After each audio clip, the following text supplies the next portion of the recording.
Between 1100 and 1400, millions of people survived brutal European winters without electricity, central heating, or modern tools. They faced frostbite, starvation, and endless darkness, yet somehow endured. Their secret wasn't brute force, but ingenuity so subtle we've completely forgotten it today.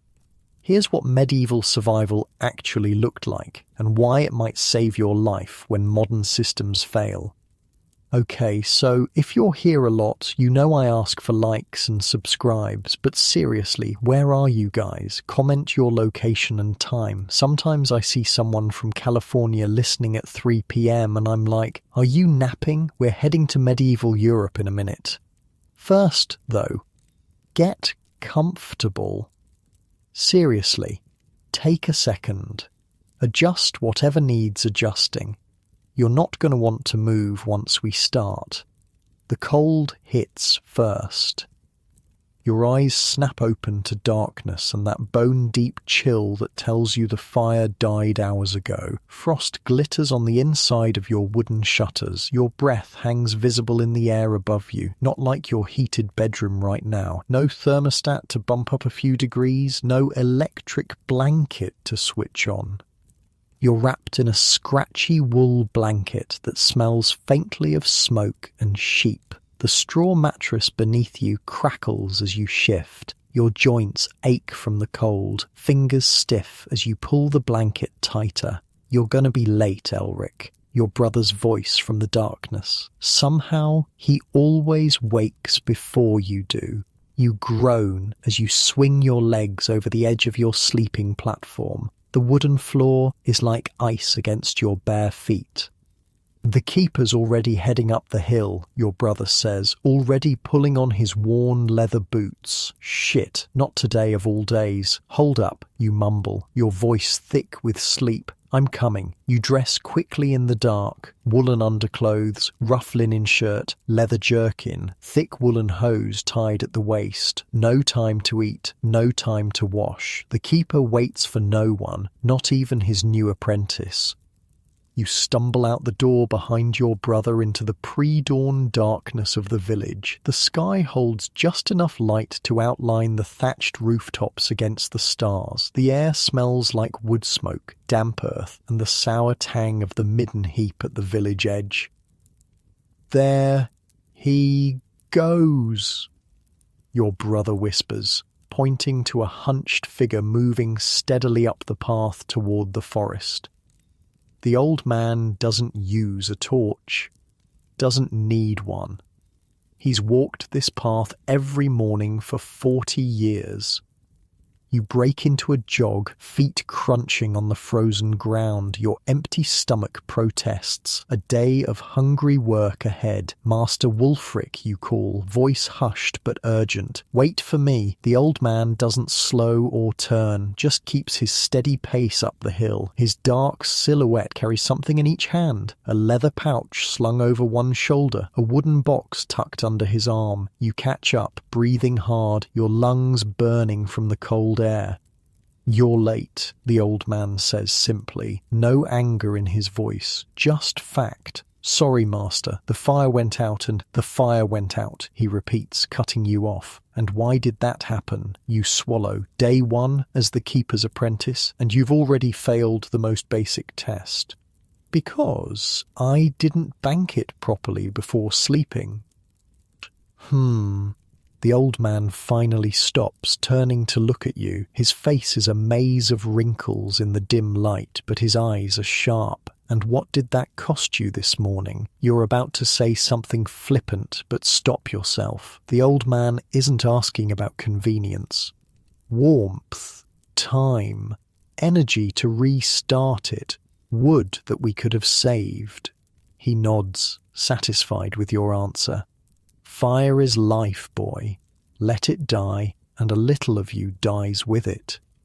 So begins your first lesson from the Keeper of Embers. Wait, you're probably thinking, Keeper of Embers? What kind of job is that? Okay, picture this. In a world without matches, without lighters, without even reliable flint and steel for every household, fire wasn't just important, It was everything.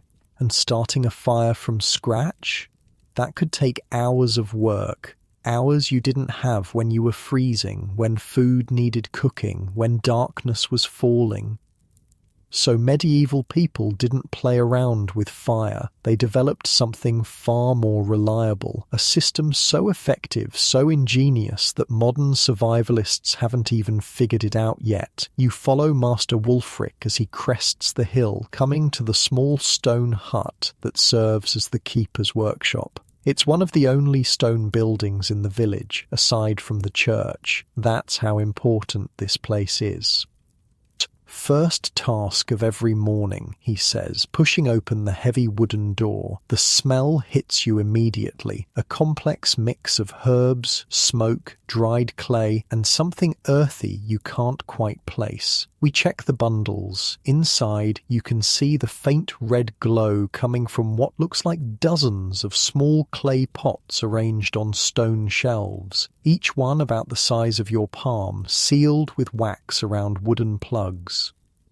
Master Wulfric moves to the nearest shelf and carefully selects one pot. With practiced fingers, he pries out the wooden plug and peers inside. A gentle red glow illuminates his weathered face. Still strong, he murmurs, mostly to himself. He replaces the plug carefully, then marks a small notch in the clay with his thumbnail. You notice now that each pot has a series of notches, some with many, some with few. What are the marks for, you ask?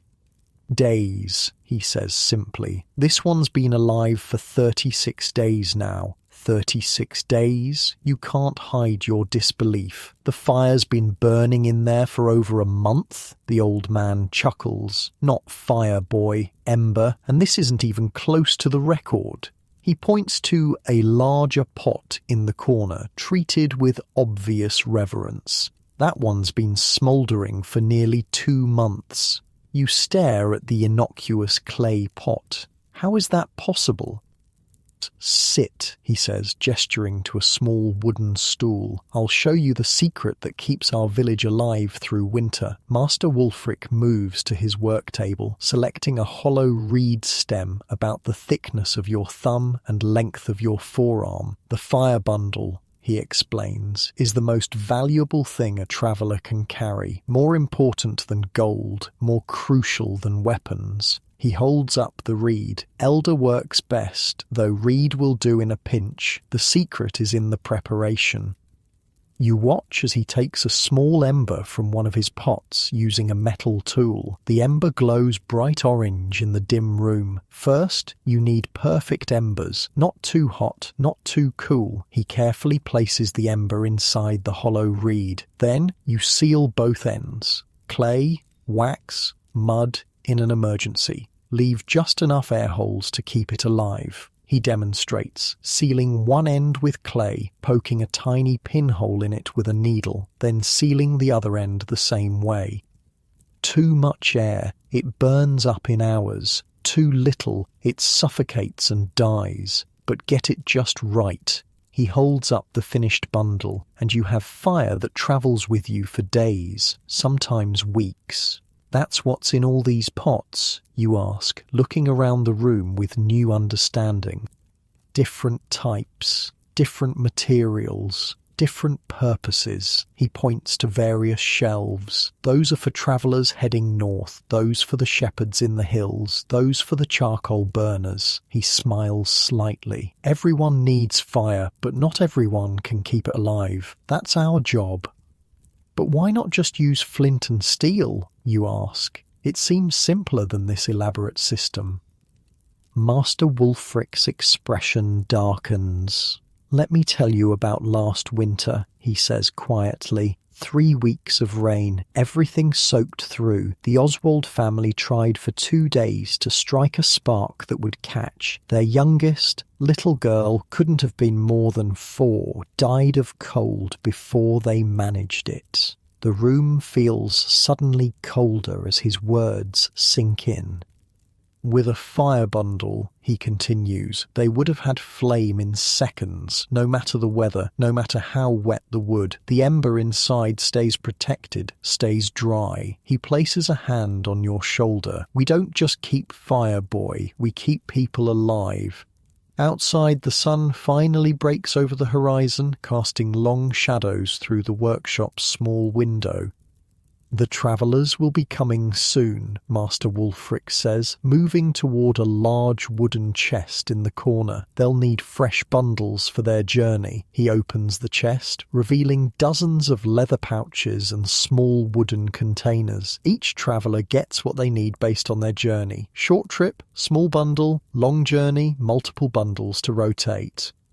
You move to help him, still marvelling at the system's elegance. No batteries to run out, no fuel to carry, just patient preservation of an existing flame. Some have special designs, the old man explains, showing you a bundle with a clever sliding cover over its air hole. This one lets the carrier control the burn rate. Open it more when you need it hotter, close it to conserve. And these, you ask, pointing to some strange dried mushrooms in a ceramic bowl. Ah, Master Wulfric's face lights up. The real treasure, tinder fungus, found only on certain birch trees. These can smoulder for extraordinary periods. He picks one up reverently. The record in this village is one that kept an ember alive for over 2 months. As the morning progresses, you help Master Wulfric prepare bundles for the day's travellers. Each one carefully crafted, each ember selected for its quality, each container designed for its specific purpose. Villagers begin to arrive as the sun climbs higher, a merchant heading to the next town, a shepherd taking his flock to higher pastures, a family travelling to visit relatives. The merchant approaches first, a heavy-set man with a face reddened by wind and sun. "Ah, Wulfric, I'll need 3 for the journey to Eastwick," he says, already reaching for his coin purse. 3? Master Wulfric raises an eyebrow. "It's only 2 days' journey, Edwin." The merchant shifts uncomfortably. The road's been wet, and after what happened to the Miller family, he doesn't finish the sentence. He doesn't need to. 3 it is. Master Wulfric nods, selecting appropriate bundles. 1 for your cart, 1 for your night fire, 1 for emergency. Rotate them, as I showed you. The merchant hands over several coins, more than you'd expect for something as simple as fire. "Your new apprentice?" the merchant asks, nodding toward you. "Started today," Master Wulfric says, "still learning the value of what we do." The merchant fixes you with a serious stare. "Last winter, I was caught in a snowstorm near Westbrook. Horse went lame, night falling, temperature dropping. Without my fire bundle, you'd be looking at a frozen corpse right now instead of my ugly face." He pats the leather pouch Master Wulfric hands him. Worth more than gold, these are. Throughout the morning, more villagers come for their fire bundles. Each has a story. Each treats the humble containers with surprising reverence. In the monastery, Master Wulfric tells you during a quiet moment, they maintain eternal flames. Fire that has burned continuously for generations, never extinguished, passed from one bundle to another in an unbroken chain for hundreds of years. You're struck by the thought, the same flame burning for centuries, ancestral fire linking past to present. Tonight, Master Wulfric says, as the day draws to a close, you'll learn to prepare the perfect ember, not too hot, not too cool, the soul of the bundle. As you help close up the workshop, you realize something has fundamentally shifted in how you see the world. Fire isn't just something that exists when needed and disappears when not. It's a living resource, a companion that must be nurtured, protected, respected. One last thing before you go, Master Wulfric says, reaching into his personal pouch. He pulls out a small wooden container, beautifully carved with symbols you don't recognize. He hands it to you.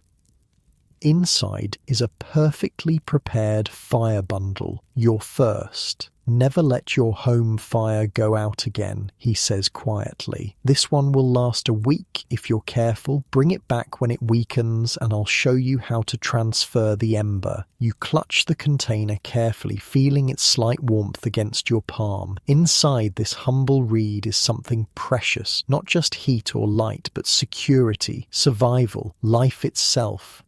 As you walk back down the hill toward your family's hut, the weight of the container in your hand feels significant. You're carrying more than fire. You're carrying an ancient technology, a forgotten wisdom, unlike the flashlights with batteries that die, the lighters that run out of fuel, the matches that get wet. This simple system creates a closed loop, a perpetual resource that, with care, never needs replacement. The genius isn't that it worked back then.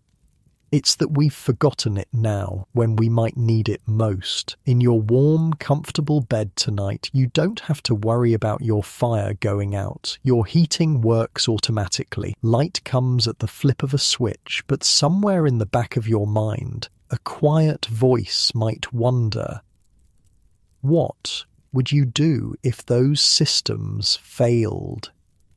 How would you keep warm, keep fed, stay alive? The medieval firekeeper had an answer. Simple, reliable, tested through generations.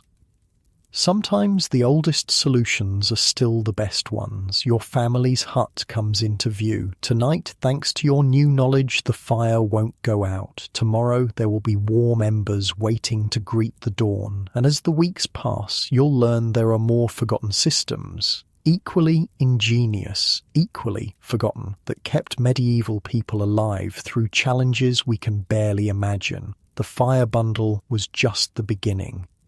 The crowing of the rooster wakes you before dawn, though you hardly slept. Your mind kept circling back to what Master Wulfric had shown you, the elegant simplicity of the fire bundles, the reverence with which villagers treated them. You check your own bundle, the one the old man gave you, still warm to the touch. Following his instructions, you'd kept it in a small clay pot near your sleeping mat, wrapped in wool to insulate it. Your brother watches, curious, as you carefully extract the ember and use it to kindle the morning fire. "No flint and steel today?" he asks, eyebrow raised. "Don't need it," you reply, feeling an unexpected pride as the kindling catches easily from your preserved ember. Within moments, flames dance in the hearth. No struggling with damp wood or failed sparks. Just reliable fire, exactly when needed. "The hedge weavers are coming today," your brother says, warming his hands by the newborn flames. "Father says we're to help." Your stomach tightens a little. The hedge weavers. Everyone knows their importance to the village, but their work is mysterious, secretive. "What about my training with Master Wulfric?" you ask. "He's the one who requested you join them. Said something about you needing to understand all the village systems." After a quick breakfast of hard bread and thin ale, you make your way to the village edge. The morning mist still clings to the fields, but you can see a group of men and women gathering by the northern boundary, carrying an assortment of tools: billhooks, saws, large wooden mallets, coils of flexible willow branches. Master Wulfric is among them, talking with an imposing woman whose silver-streaked hair is braided tightly against her head. "Ah, there he is," Wulfric says as you approach. "Elric, this is Mistress Edith, master of the hedge weavers." The woman studies you with sharp eyes. No warmth in her face, just assessment. "You've never helped with the living wall before?" she asks. "No, mistress." "But you know its importance." You hesitate. Everyone knows the hedge wall surrounds the village, but beyond that, it keeps wild animals out. A ripple of laughter moves through the gathered workers. Mistress Edith doesn't smile. "It does a great deal more than that, boy. Come, today you learn what truly protects this village, and it's not the Lord's men or their steel. The group moves toward the northern edge of the village, where the massive hedgerow stands like a green fortress wall. You've seen it your entire life, of course, but never really looked at it. Now, approaching with purpose, you're struck by its size and density, easily 15 feet high in places, so thick you can't see through it. This section needs maintenance, Mistress Edith explains, pointing to an area where the growth seems particularly wild. It was last laid 4 years ago. All laid, you ask? She hands you a pair of thick leather gloves. Watch first, then you'll help.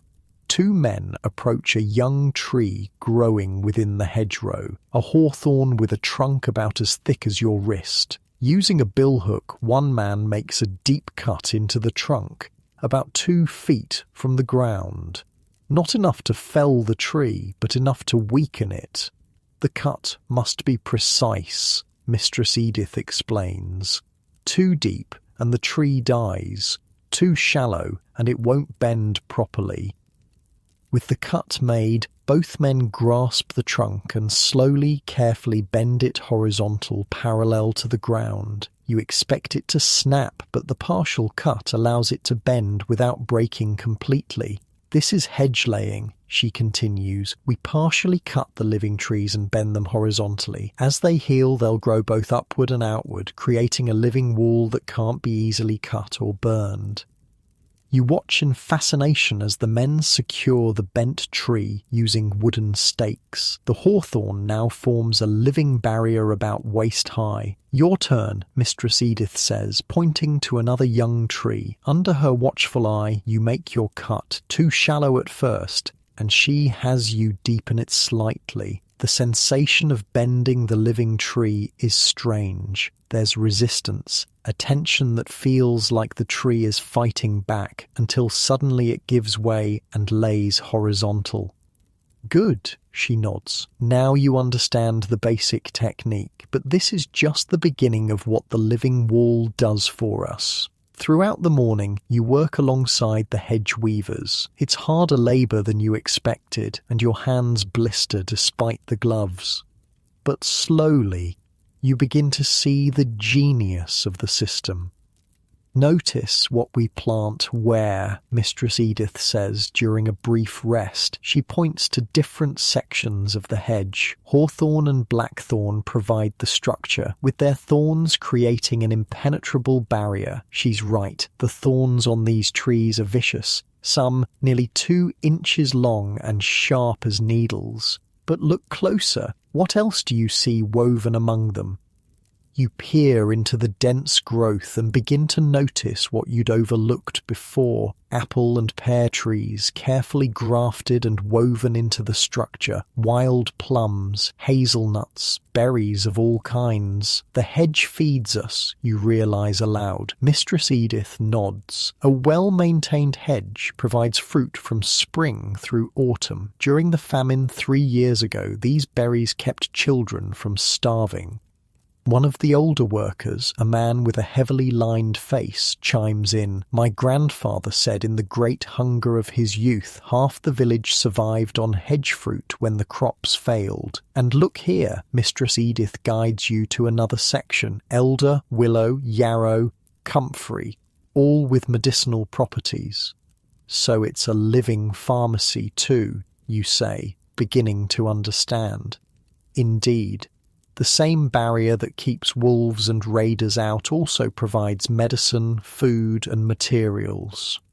As the day progresses, you learn how different sections of the hedge serve different purposes. Near the livestock pens, the hedge is particularly dense to prevent predators from reaching the animals. Near the village's main path, there's a carefully disguised opening, a hedge port, they call it, that can be quickly sealed in times of danger.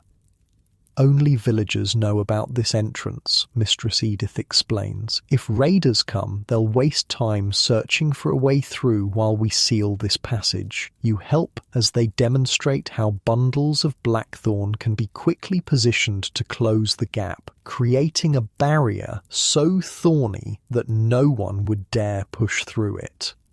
The lords in their stone keeps think walls must be dead to be strong, one of the older women says with a snort. Dead stone, dead wood. Our wall grows stronger every year instead of weaker. Some of these hedgerows are older than the villages they protect, another adds. There's a section on the east side that stood for over 200 years, outlived the original village entirely. During the midday meal, bread, cheese and apples harvested directly from the hedge, Mistress Edith explains the yearly cycle of hedge maintenance. We always work in winter, when the sap is down, she says. Cut and weave at the wrong time and you'll kill the living wall. Each section gets maintained every 4 to 6 years, depending on growth. How long does it take to establish a new section, you ask? 7 years before it's truly formidable, but even a 3-year hedge will discourage casual trespassers. After eating, the work continues. You notice how birds flit in and out of the hedge continuously. Finches, thrushes, small wrens and larger fieldfares. The birds are as important as the thorns, Mistress Edith tells you, following your gaze. They nest in the safety of the hedge, then feed on insects that would otherwise destroy our crops. You've never thought about it before, but it makes sense. The fields closest to the hedge always seem to have fewer pest problems. And look there, she points to a narrow trail along the hedge bottom. Fox runs. The hedge provides corridors for wildlife to move between woodlands. But wouldn't we want to keep foxes away from the village? She smiles for the first time. You'd think so, but foxes hunt the rats and mice that would otherwise overrun our grain stores. Everything has its place, its purpose. As the afternoon wears on, you help collect the cuttings from the hedge maintenance. Nothing goes to waste. Straight branches are set aside for tool handles. Flexible willow and bramble are coiled for basket weaving. Even the smallest twigs are gathered for kindling. In spring, Mistress Edith explains, we'll harvest specific plants for dyes, walnuts for brown, elderberries for purple, woad for blue. The more you learn, the more you realise that the simple hedge is actually an intricate multi-purpose system. Defence, food, medicine, tools, pest control, wildlife corridors, all from a living structure that strengthens rather than degrades over time. As the sun begins to set, Mistress Edith leads you to a section of hedge you haven't worked on yet. This is the oldest part of our wall, she says, with reverence in her voice, planted by my great-grandmother's grandmother, nearly 8 generations of protection. The hedge here towers nearly 20 feet high, with a trunk system so dense it resembles a solid wall of wood. The thorny exterior looks truly impenetrable. During the Great Raids 50 years ago, 3 villages in this valley were burned. Ours alone was spared. Raiders tried for 2 days to breach this wall, but couldn't get through. Eventually, they left to find easier targets. You place your hand on the ancient hedge, feeling the rough bark, the solidity of generations of growth. It's like a castle wall, but alive. Better than a castle wall, she corrects. This repairs itself, grows stronger with time, not weaker, and no lord can tax us for its maintenance. That's when you notice something unusual. Symbols carved into some of the older trees within the hedge, intricate patterns that clearly have meaning. What are these marks, you ask? Mistress Edith exchanges glances with the other hedge weavers. After a moment she seems to make a decision. The hedge doesn't just protect our bodies, Elric. It protects our knowledge. She runs her fingers over one of the symbols. Each major plant in the hedge has a purpose. Some have many. These marks remind us of their properties, when to harvest them, how to prepare them. A living library, you murmur. Exactly. If soldiers come and burn our homes, if priests confiscate our books, if lords forbid our practices, the hedge remembers. The knowledge stays safe, hidden in plain sight. As twilight deepens, Master Wulfric rejoins your group, having spent the day working on another section of hedge. "Did you learn something today, apprentice?" he asks. "More than I expected," you admit. "I've lived with this hedge my entire life and never understood what it truly was."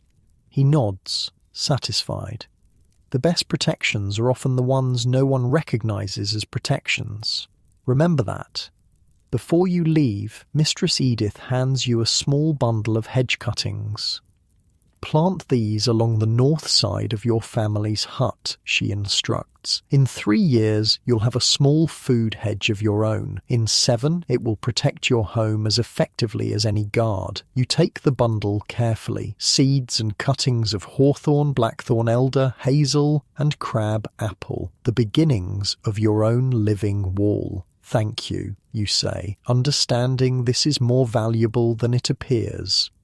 "One more thing before you go," she says, her voice lowering. "The great storm last autumn damaged the eastern section badly. We'll need to replant. Meet us there tomorrow at dawn. Bring a spade if you have one." You nod, honoured to be included in such important work. Walking home in the gathering darkness, your mind whirls with all you've learned. 2 days of apprenticeship have already revealed 2 interconnected survival systems your village relies on: fire preservation and living fortifications, and yet neither would impress a modern observer. No complex machinery, no rare materials, just generations of accumulated wisdom working with nature instead of against it.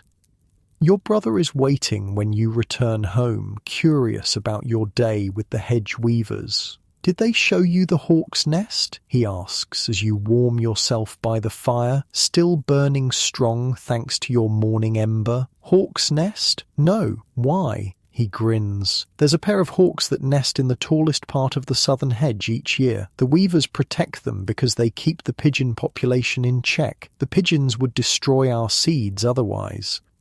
Another layer of protection you hadn't even seen. You wonder how many more there are, how many systems working in harmony that you've never noticed. You place your bundle of hedge cuttings carefully beside your sleeping mat, next to the clay pot holding your fire bundle. 2 forms of protection, 2 technologies more sophisticated than they appear. "Get some sleep," your brother advises. Dawn comes early for hedge weavers. As you drift towards sleep, you can't help but wonder what other forgotten knowledge awaits you tomorrow. The living fence wasn't primitive. It was the ultimate expression of working with nature instead of against it. Modern fences rust, decay, require constant maintenance and eventually fail completely. But somewhere in England there are hedgerows still standing that were first laid by medieval hands. Living walls that have outlasted empires. That's not primitive technology, that's genius. Dawn brings a thin, cold drizzle, the kind that soaks through clothes faster than a downpour. You join the hedge weavers at the eastern boundary as promised, hood pulled against the weather, spade in hand. The damaged section is worse than you expected. A massive oak had fallen during the autumn storm, crushing nearly 30 feet of ancient hedgerow. "We'll need to start fresh here," Mistress Edith says, surveying the damage with a frown. "Full replanting." The work is grueling, clearing the fallen tree, digging new trenches for saplings, planting in precise patterns that look chaotic to your untrained eye, but follow Mistress Edith's exacting specifications. "Blackthorn on the outside," she instructs. "Hawthorn behind. Crabapple at 10-foot intervals. Elder at the corners." By midday, your hands are blistered despite the gloves, your back aching from digging in the cold, wet soil. But there's satisfaction in the work, knowing you're rebuilding a protection that might stand for centuries. "Elric," a voice calls from the village path. You look up to see your cousin Leif jogging toward you, out of breath. "Your father sent me," he pants. "There's smoke rising from the Aylwoods barn, all able hands needed." Your heart sinks. Fire in the village is everyone's nightmare. Thatch burns like tinder, and a stray spark can destroy years of work in minutes. "Go," Mistress Edith says immediately. "We'll continue here." You drop your tools and run with Leif back toward the village centre, expecting to see flames, hear shouts of panic. Instead, you find a small crowd gathered calmly around the Aylwoods barn. Thick smoke rises from the roof vents, but there's no urgency in people's movements. Your father spots you and waves you over. "Not a fire," he explains, seeing your confused expression. "It's smoking day. The Aylwoods are doing their winter preservation. They requested help." Relief washes over you, followed by curiosity. You've eaten smoked meat your entire life, but never participated in its making. "Go in and see if they need an extra pair of hands," your father suggests. Good knowledge to have. You approach the heavy wooden door of the barn. When you pull it open, a wall of fragrant smoke billows out, making your eyes water. Through the haze, you see Goodwife Aylwood, a stout woman known for her practical knowledge, directing several people hanging items from the barn's upper beams. "Ah, another helper," she says, noticing you. "Good. We need strong arms. Come in. Come in."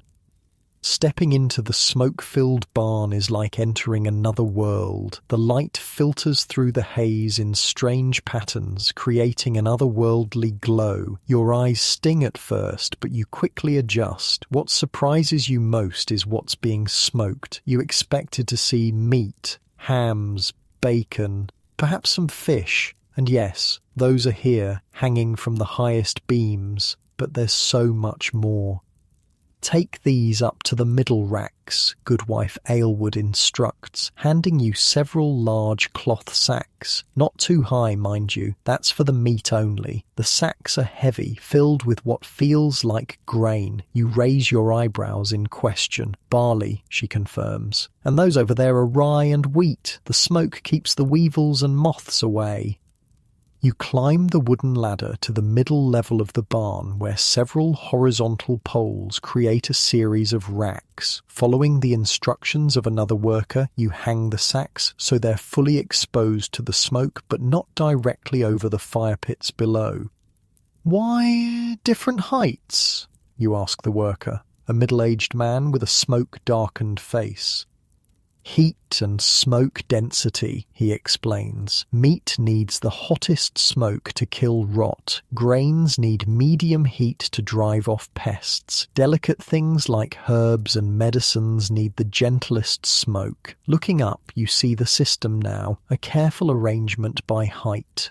Meat and fish at the top, where smoke is hottest.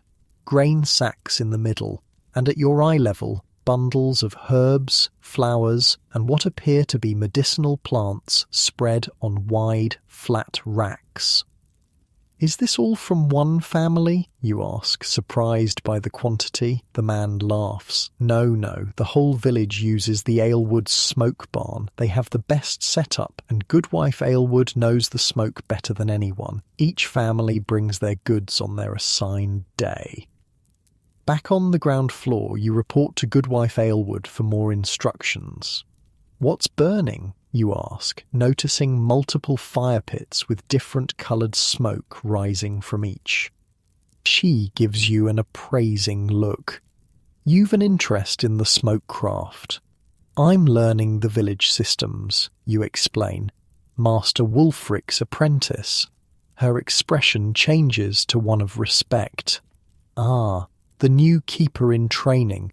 Well then, you should understand what we're doing here." She gestures to the different fire pits. Each wood creates different smoke with different properties. She points to the pit with the whitest smoke. Apple wood there, sweet smoke, good for pork and fowl, gives a golden colour. She moves to the next. Oak, strong smoke, best for beef and heartier foods, preserves longest. And finally to a pit with bluish smoke. Juniper and pine creates a barrier that insects won't cross. We use it mainly for grains and textiles. I didn't know different woods made different smoke, you admit. Or most don't, she says, with a hint of pride. They throw any wood on the fire and hope for the best, but there's knowledge in smoke, old knowledge. For the next hour, you help carry items to their proper locations in the smoke hierarchy. It's exhausting work in the thick air, but fascinating. You see things you never expected to be smoked. Bundles of linen cloth, coils of rope, leather hides, even wooden tools. The rope and nets need smoke treatment before the fishing season, Goodwife Aylward explains when she catches you looking curiously at a pile of fishing nets, makes them last twice as long in water. And the cloth, you ask, nodding toward bundles of linen. Smoke makes it resist water and moths. Not as well as proper oiling, but it helps, especially for work clothes. You're helping hang a rack of leather hides when a fit of coughing overcomes you. The smoke has finally penetrated your lungs enough to irritate them. Go outside and catch your breath, Goodwife Aylward instructs. First-timers always need breaks.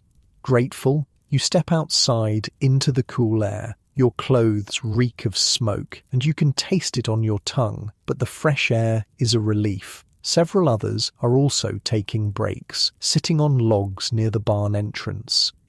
An older man with a beard streaked with grey makes room for you. First smoke day, he asks. You nod, still catching your breath. I remember my first, he says with a chuckle. Thought my lungs would never recover. You'll get used to it. So much more than just meat, you observe. That's what the Southerners don't understand, the man says. They smoke only for flavour. We smoke for survival. He gestures toward the barn. A properly smoked grain sack will stay free of pests for years, not months. Smoked herbs keep their potency through the harshest winters. Some medicines actually become stronger after smoke exposure. How so, you ask, intrigued. Take willow bark, he says. Good for pain and fever, as you likely know, but smoke it with alderwood and its potency doubles. The old herbalist, before Mistress Agnes, discovered that by accident during a smoke day like this. Your break ends too quickly, and you return to the smoke-filled barn. This time, Goodwife Aylward leads you to a small side room off the main smoking area. Here, the air is clearer, though still pungent with smoke. An elderly woman sits at a table covered with small bundles of herbs and plants. This is Mistress Agnes, our herbalist, Goodwife Aylward introduces. She requested help with her medicines. The old woman barely glances up from her work, carefully wrapping herbs in linen before tying them with string. You're Wulfric's new boy, she says. Not a question. Yes, mistress. Good. Sit. I'll show you something few understand. You obey, taking a seat across from her at the small table. Her fingers move with surprising dexterity for her age, sorting and bundling various dried plants you can't identify. Different herbs need different smoke, she explains without preamble. Some need the pine smoke to enhance their properties. Others need applewood to maintain their gentleness. Others still need oak for longevity. She holds up a bundle of dark leaves. This is fever moss, useful for reducing heat in the body, but fresh, it's too strong, can cause visions, confusion.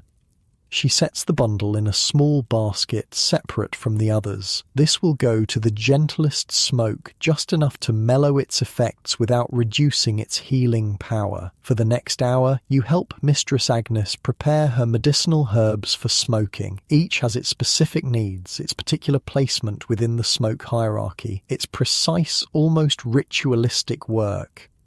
The monks claim all healing comes from prayer, she says after a long silence, but they still send for my smoked herbs when sickness comes to their doors. There's a hint of satisfaction in her voice. Have you always been the village herbalist? You ask. 30 years now. She nods. Learned from my grandmother, who learned from hers. The smoke knowledge goes back further than anyone remembers. Before the stone church, before the Lord's manor. She hands you a small cloth pouch filled with a pungent mixture. Smoke preservation isn't just for winter stores, boy. It's for knowledge itself. When the Big Abbey tried to burn our healing books during the last king's reign, we still had our smoked herbs. Our knowledge kept alive in practice, not just words. You're struck by the similarity to what Mistress Edith had said about the hedge, another form of preservation that protected knowledge as much as physical resources. By late afternoon, the smoking is at its peak. The barn glows with an almost magical light as sunbeams pierce the thick haze. The 3 fire pits are carefully tended, different woods added in precise amounts to maintain the correct smoke quality. Goodwife Aylward leads you to a corner where several clay containers sit sealed with wax. The most valuable part, she says, tapping one of the containers. Smoke ash. We collect it from each type of wood separately. The ash from apple wood makes the best soap for delicate things. Oak ash makes lye for the strongest soap. Pine ash mixed with fat creates a salve for winter rashes and chilblains. You marvel at the completeness of the system. Nothing wasted, everything transformed. How long will all this stay in the smoke? You ask, gesturing to the hanging food and materials. Depends on what it is, she explains. Herbs might need only a day or 2, grains a week. Meats can hang for nearly a month, depending on size and how long we need them to last. She points to an especially large ham hanging from the highest beam. That one's for midwinter feast. It'll smoke for 3 weeks, then keep until winter's heart without spoiling.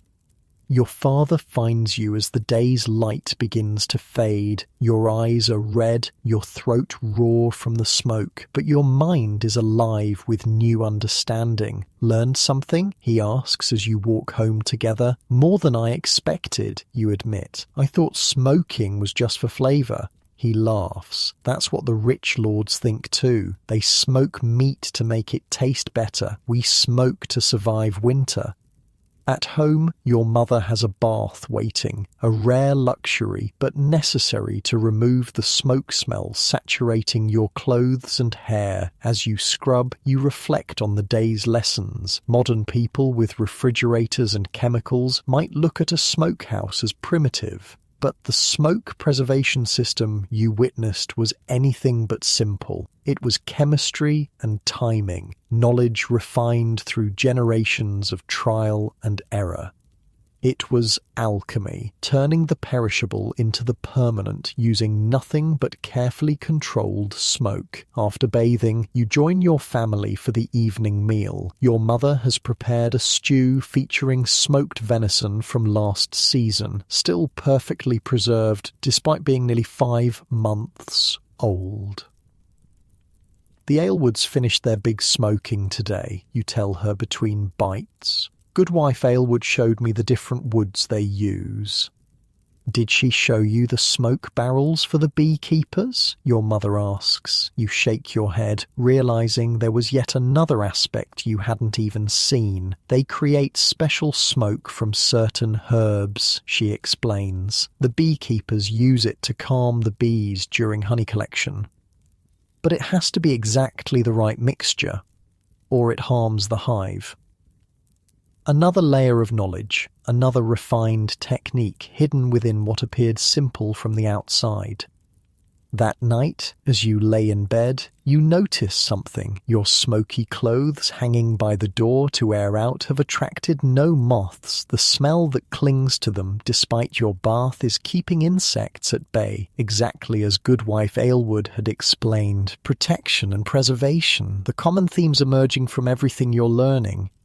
Your fire bundle sits nearby, still safely preserving its ember. Tomorrow you'll need to return it to Master Wulfric to refresh it, just as he instructed. You wonder what new knowledge the old man will share next. 3 days into your apprenticeship, and already the world looks different. Systems and knowledge hidden in plain sight. Survival techniques refined over centuries. Not primitive technology, just different technology.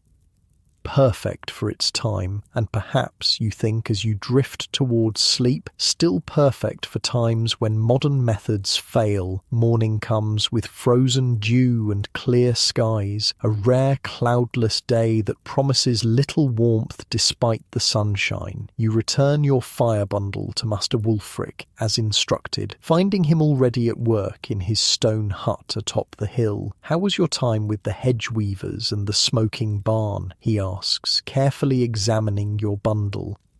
"Eye-opening," you admit. "I never realized how complex those systems were." He nods, satisfied with both your answer and the condition of your fire bundle. Most don't. The best survival methods don't announce themselves as such. He sets your bundle aside and selects a fresh reed. "I'll prepare you a new one. Today, you're to help Mistress Hildegard with her clay work." "The potter?" you ask, surprised. You know of her, of course. Every village needs someone skilled with clay, but you hadn't expected her work to be part of your apprenticeship. "She's more than just a potter," Master Wulfric corrects, already preparing a fresh ember for your bundle. "She creates what some might call batteries." Batteries? The word is unfamiliar. "Vessels that store things," he explains. "Not just water or grain, but cold, heat, even preservation itself. Go to her workshop by the creek. Tell her I sent you to learn about the cooling emporas." Armed with a fresh fire bundle and curiosity, you make your way down the hill toward the far side of the village where Mistress Hildegard keeps her workshop. The building is distinctive, larger than most village huts, with a tall kiln chimney rising from its rear. Clay pots, jars, and vessels of all sizes surround it in various stages of completion. You find the mistress herself working a large mass of grey clay with strong, weathered hands. She's older than you expected, with grey streaked hair tied back in a practical knot, but her movements show no sign of age's weakness. "Master Wulfric sent me," you explain after introducing yourself, "to learn about cooling emporas." She studies you for a moment, then nods decisively. About time he sent someone. Knowledge doesn't preserve itself. She gestures to a wooden stool. "Sit, watch first, then help." For the next hour, you observe as she works the clay with practiced precision. Unlike regular pots with single walls, she crafts vessels with double walls, an inner and outer chamber separated by a small gap. "The cooling empora," she explains while working, "is older than the village, older than the church. My grandmother's grandmother made them the same way." Her hands never stop moving as she speaks, expertly forming the complex vessel. "The principle is simple," she continues, "but the execution must be precise." She points to the gap between the vessel walls. "This space will be filled with wet sand. As water evaporates through the porous outer clay, it pulls heat from the inner chamber. Creating cooling without ice, you realize aloud. Exactly. She looks pleased at your quick understanding. In high summer, when the well water turns tepid by midday, these keep drinking water cool and sweet. Milk stays fresh an extra day. Meat doesn't spoil as quickly. She finishes shaping the vessel and sets it carefully on a shelf to dry slightly before firing. Then she selects another partially completed vessel, this one with a different design. "This," she says, "is for the opposite purpose, a heat battery. The vessel is smaller and denser, with thicker walls and a narrow opening at the top. The clay here is special, she explains, tapping the half-formed vessel, mixed with crushed stone and iron filings from the blacksmith's forge. It absorbs heat during firing, then releases it slowly over many hours. Like a stone that stays warm after sitting near the fire, you suggest. Similar, but much more effective. These can be heated in the morning fire, wrapped in wool, and carried to keep hands warm all day. Shepherds take them on winter watches. Travellers tuck them into bedrolls on cold nights. You think about the practical genius of such a simple object. No need for constant fire, no danger of sparks or flame, just steady, reliable warmth when and where it's needed most. But the most sophisticated, Mistress Hildegard continues, are the preservation chambers. She points to a row of sealed clay vessels on a high shelf. Each is marked with symbols you don't recognize. These create microclimates for storing seeds, certain medicines, even the starter for bread. She selects one and hands it to you. It's heavier than it looks, sealed with wax around its lid. This one preserves parsnip seeds, she explains. Normally they lose their vigour after a year, but properly sealed in a chamber like this, with the right mixture of ash and dried herbs inside, they'll remain viable for 5 years or more. You turn the vessel in your hands, noting the careful craftsmanship. How is this different from just a sealed jar? Everything is in the details, she says, taking it back from you. The porosity of the clay, it must breathe just enough, but not too much. The mixture inside creates the perfect environment for those specific seeds. Too dry, they die. Too damp, they rot or sprout prematurely. She replaces the vessel on its shelf and gestures for you to follow her outside. Behind her workshop stands a structure you hadn't noticed before, a small, partially underground room built into the hillside. The thick door bears the same symbols you saw on the preservation vessels. The seed bank, she explains, unlocking the heavy door with a key she wears around her neck. Every village should have one, though few do anymore. Inside, the temperature drops noticeably. The walls are lined with shelves holding hundreds of clay vessels, each carefully labelled. The air smells of earth and herbs and something undefinable, the scent of dormant life, perhaps. Seeds from every crop we grow, Mistress Hildegard says, with quiet pride, some dating back 20 years or more. If disease takes our wheat, if floods wash away our planting, if war comes and fields burn, we have what we need to start again. You stare in amazement at the clay library of life surrounding you, and they all stay viable in these vessels? If properly prepared, yes. Each type of seed needs its specific clay mixture, its specific internal environment. She points to different shelves. Those are grains, those root vegetables, those herbs and flowers, each with their own vessel design refined over generations. The technological sophistication hidden in these humble clay pots strikes you deeply. This isn't primitive storage, it's precision environmental control using nothing but natural materials. Back in the workshop, Mistress Hildegard puts you to work, first helping to prepare clay, mixing it with different materials for different purposes, then assisting as she throws pots on her wheel. It's harder than it looks. Your first attempts at forming vessels are laughable compared to her precise creations. Don't worry, she chuckles, seeing your frustration. It takes years to master. Today is just for understanding.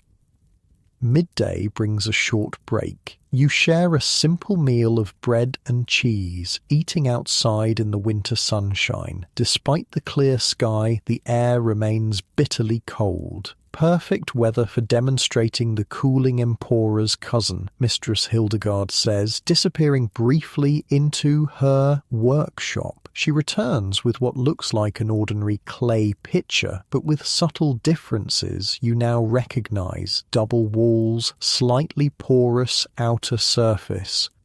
The warming pitcher, she explains, pouring water from a kettle into the vessel, keeps drinks hot for hours without a fire nearby. She seals it with a cork stopper and hands it to you. Hold it. The pitcher is warm to the touch, but not hot despite the steaming water inside. The outer layer stays comfortable to hold, she explains, but the inner chamber maintains heat far longer than a normal vessel. By tonight, that water will still be warm enough for washing.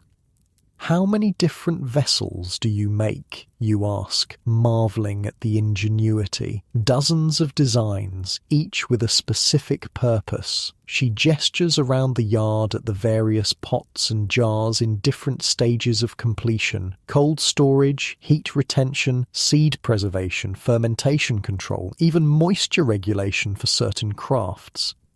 After the meal, she shows you how to prepare the special sand mixture for cooling emporas. It's not just any sand, but a specific blend from the riverbed, washed and sorted to the right consistency, then mixed with certain minerals. Too fine, it blocks the pores and no evaporation occurs, she explains as you sift the sand through a cloth. Too coarse, the water passes through too quickly and the cooling effect is weak. You help her fill the gap in a completed cooling empora with the prepared sand, then add water until it's properly saturated. Now we test it, she says. Inside her workshop, she fills 2 identical cups, one with water from her regular pitcher, one with water from a cooling empora that's been working all morning. She hands both to you. Taste the difference. The first cup is room temperature, slightly stale tasting. The second is remarkably cool and fresh, almost as if just drawn from the deepest part of the well. That's incredible, you say honestly. And this works even in summer? Especially in summer. The hotter the day, the stronger the evaporation, the better the cooling effect. She takes the cups back. The beauty is in its self-regulation. No need to adjust it or monitor it. The system responds naturally to the environment. Throughout the afternoon, you learn about more specialized clay vessels, fermentation crocks designed to maintain perfect conditions for transforming cabbage into sauerkraut, wine vessels that keep temperature stable during the crucial early stages, special containers for storing herbs that would otherwise lose their potency. The most complex are these, Mistress Hildegard says, showing you a set of interlocking vessels, the nested preservation system used for our most valuable medicines. The design is ingenious, a small central container for the medicine itself, surrounded by a chamber filled with specific herbs and minerals, all encased in a water-resistant outer vessel. Each layer creates the precise conditions needed, she explains. The monastery pays handsomely for these to store their most precious remedies. As the light begins to fade, Mistress Hildegard shows you to a corner of her workshop where a large clay disc, nearly the size of a millstone, sits near the kiln. The night warmer, she says, instructing you to help her move it closer to the kiln's outer wall. We'll heat it now, while the kiln still burns hot from today's firing. Tonight, it will radiate warmth for hours after the fire dies. Together, you position the massive clay disc where it can absorb heat from the kiln. You notice it's a special formulation, darker and denser than her other clay works. Special clay mixed with iron stone, she explains, seeing your curiosity. It holds heat longer than any other material I've found. The sun has nearly set by the time you finish helping around the workshop. Mistress Hildegard hands you a small clay vessel, similar to the heat batteries she showed you earlier, but sized to fit in a pocket. For your walk home, she says, I heated it in the kiln. It should stay warm for at least 2 hours. You thank her and tuck the warm vessel into your pocket. The heat radiates through your clothing, a surprising comfort against the biting evening cold. "Come back in 3 days," she instructs. "We'll be firing the cooling emporas, and I could use an extra pair of hands." Walking home in the gathering darkness, you marvel at how something as simple as clay could be transformed into such sophisticated technology. Your pocket warmer still radiates heat against your side, a constant comfort in the freezing evening. At home, you find your family huddled near the hearth. Winter nights are always difficult. The fire can't warm the entire hut, and sleeping areas further from the hearth can be bitterly cold. "What's that?" your brother asks as you pull the pocket warmer from your clothing. "Heat battery," you explain, handing it to him. His eyes widen at the warmth radiating from the small clay vessel. "From the potter?" he asks. "Mistress Hildegard," you correct, "and she's far more than just a potter." Your father examines the heat battery with interest. "I've seen travellers with these, but never knew how they were made. They're just one type," you explain, finding yourself eager to share what you've learned. "She makes cooling vessels too, double-walled with wet sand between, and preservation chambers for seeds and medicines." As you describe the various clay technologies, you realize how many of them you've seen around the village without recognizing their significance. The water pitcher that keeps the miller's drinking water cool even on harvest days, the vessels the herbalist uses for her most valuable medicines, the warming stones the baker tucks into bread deliveries on cold mornings. Hidden technology hiding in plain sight.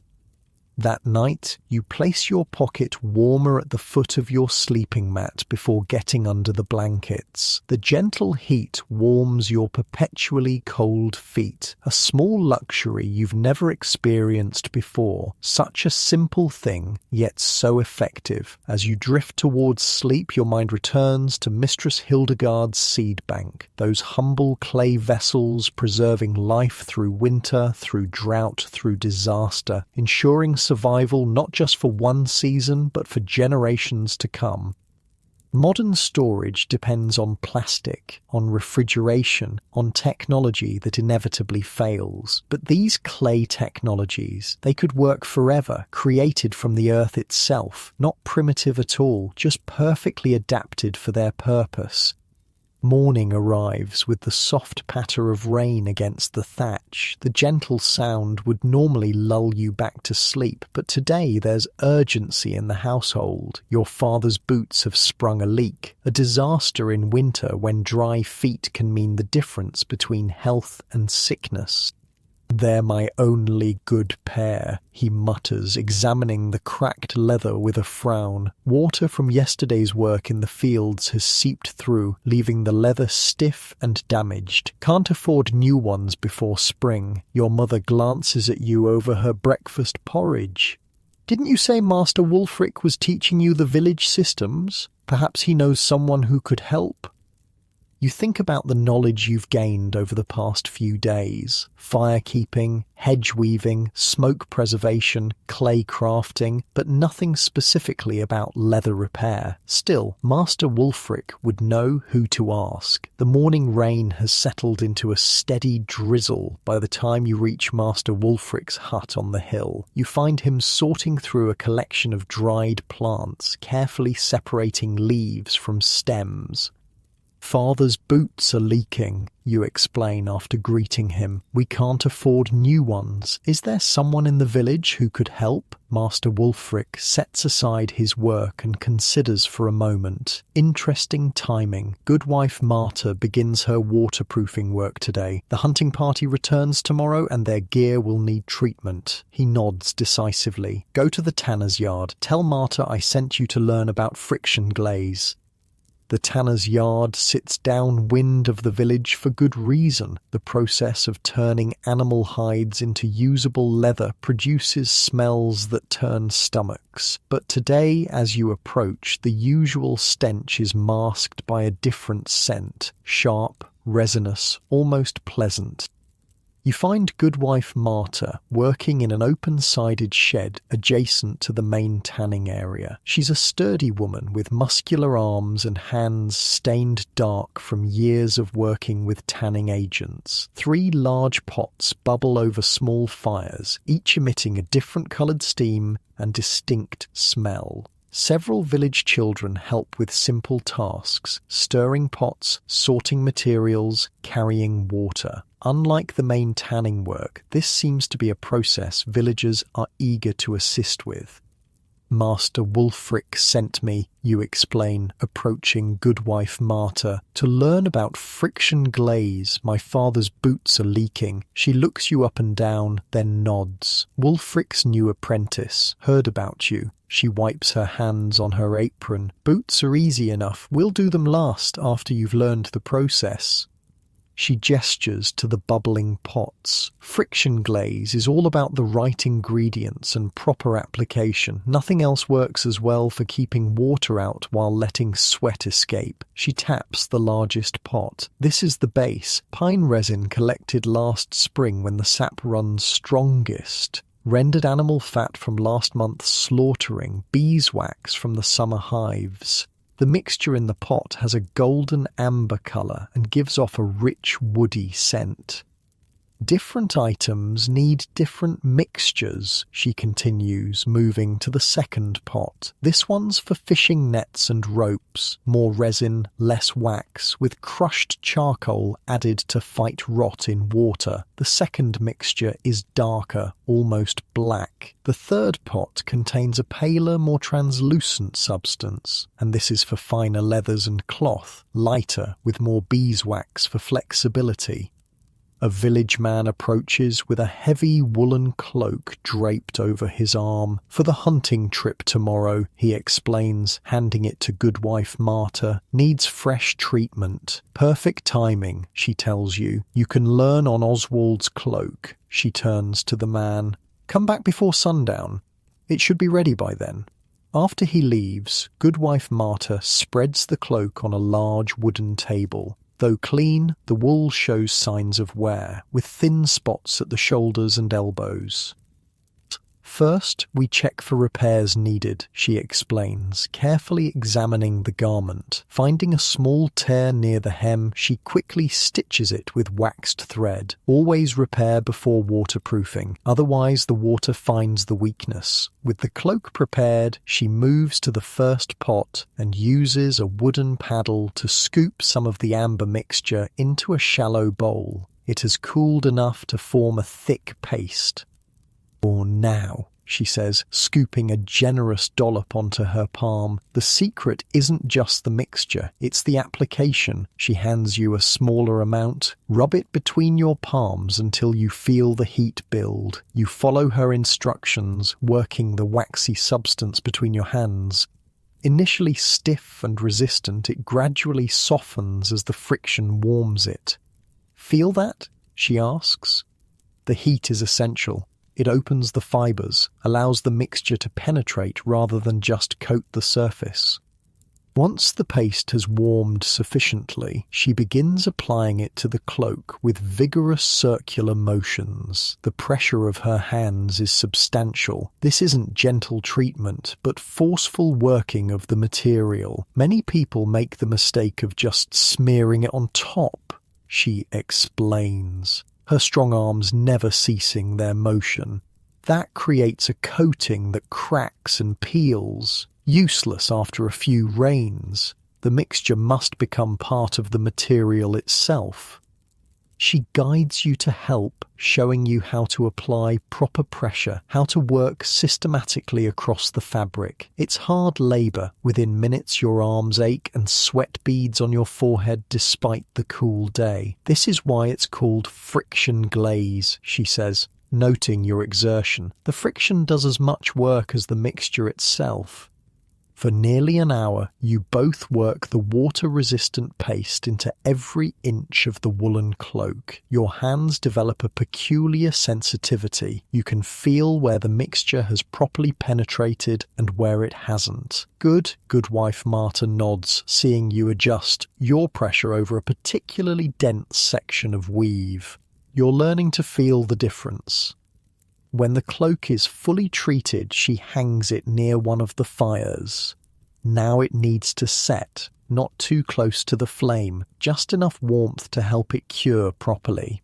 How long will the waterproofing last, you ask, flexing your tired fingers. If done properly, a full season of hard use, more with occasional reapplication to worn spots. She examines your hands. You've got good strength for the work, important for proper penetration.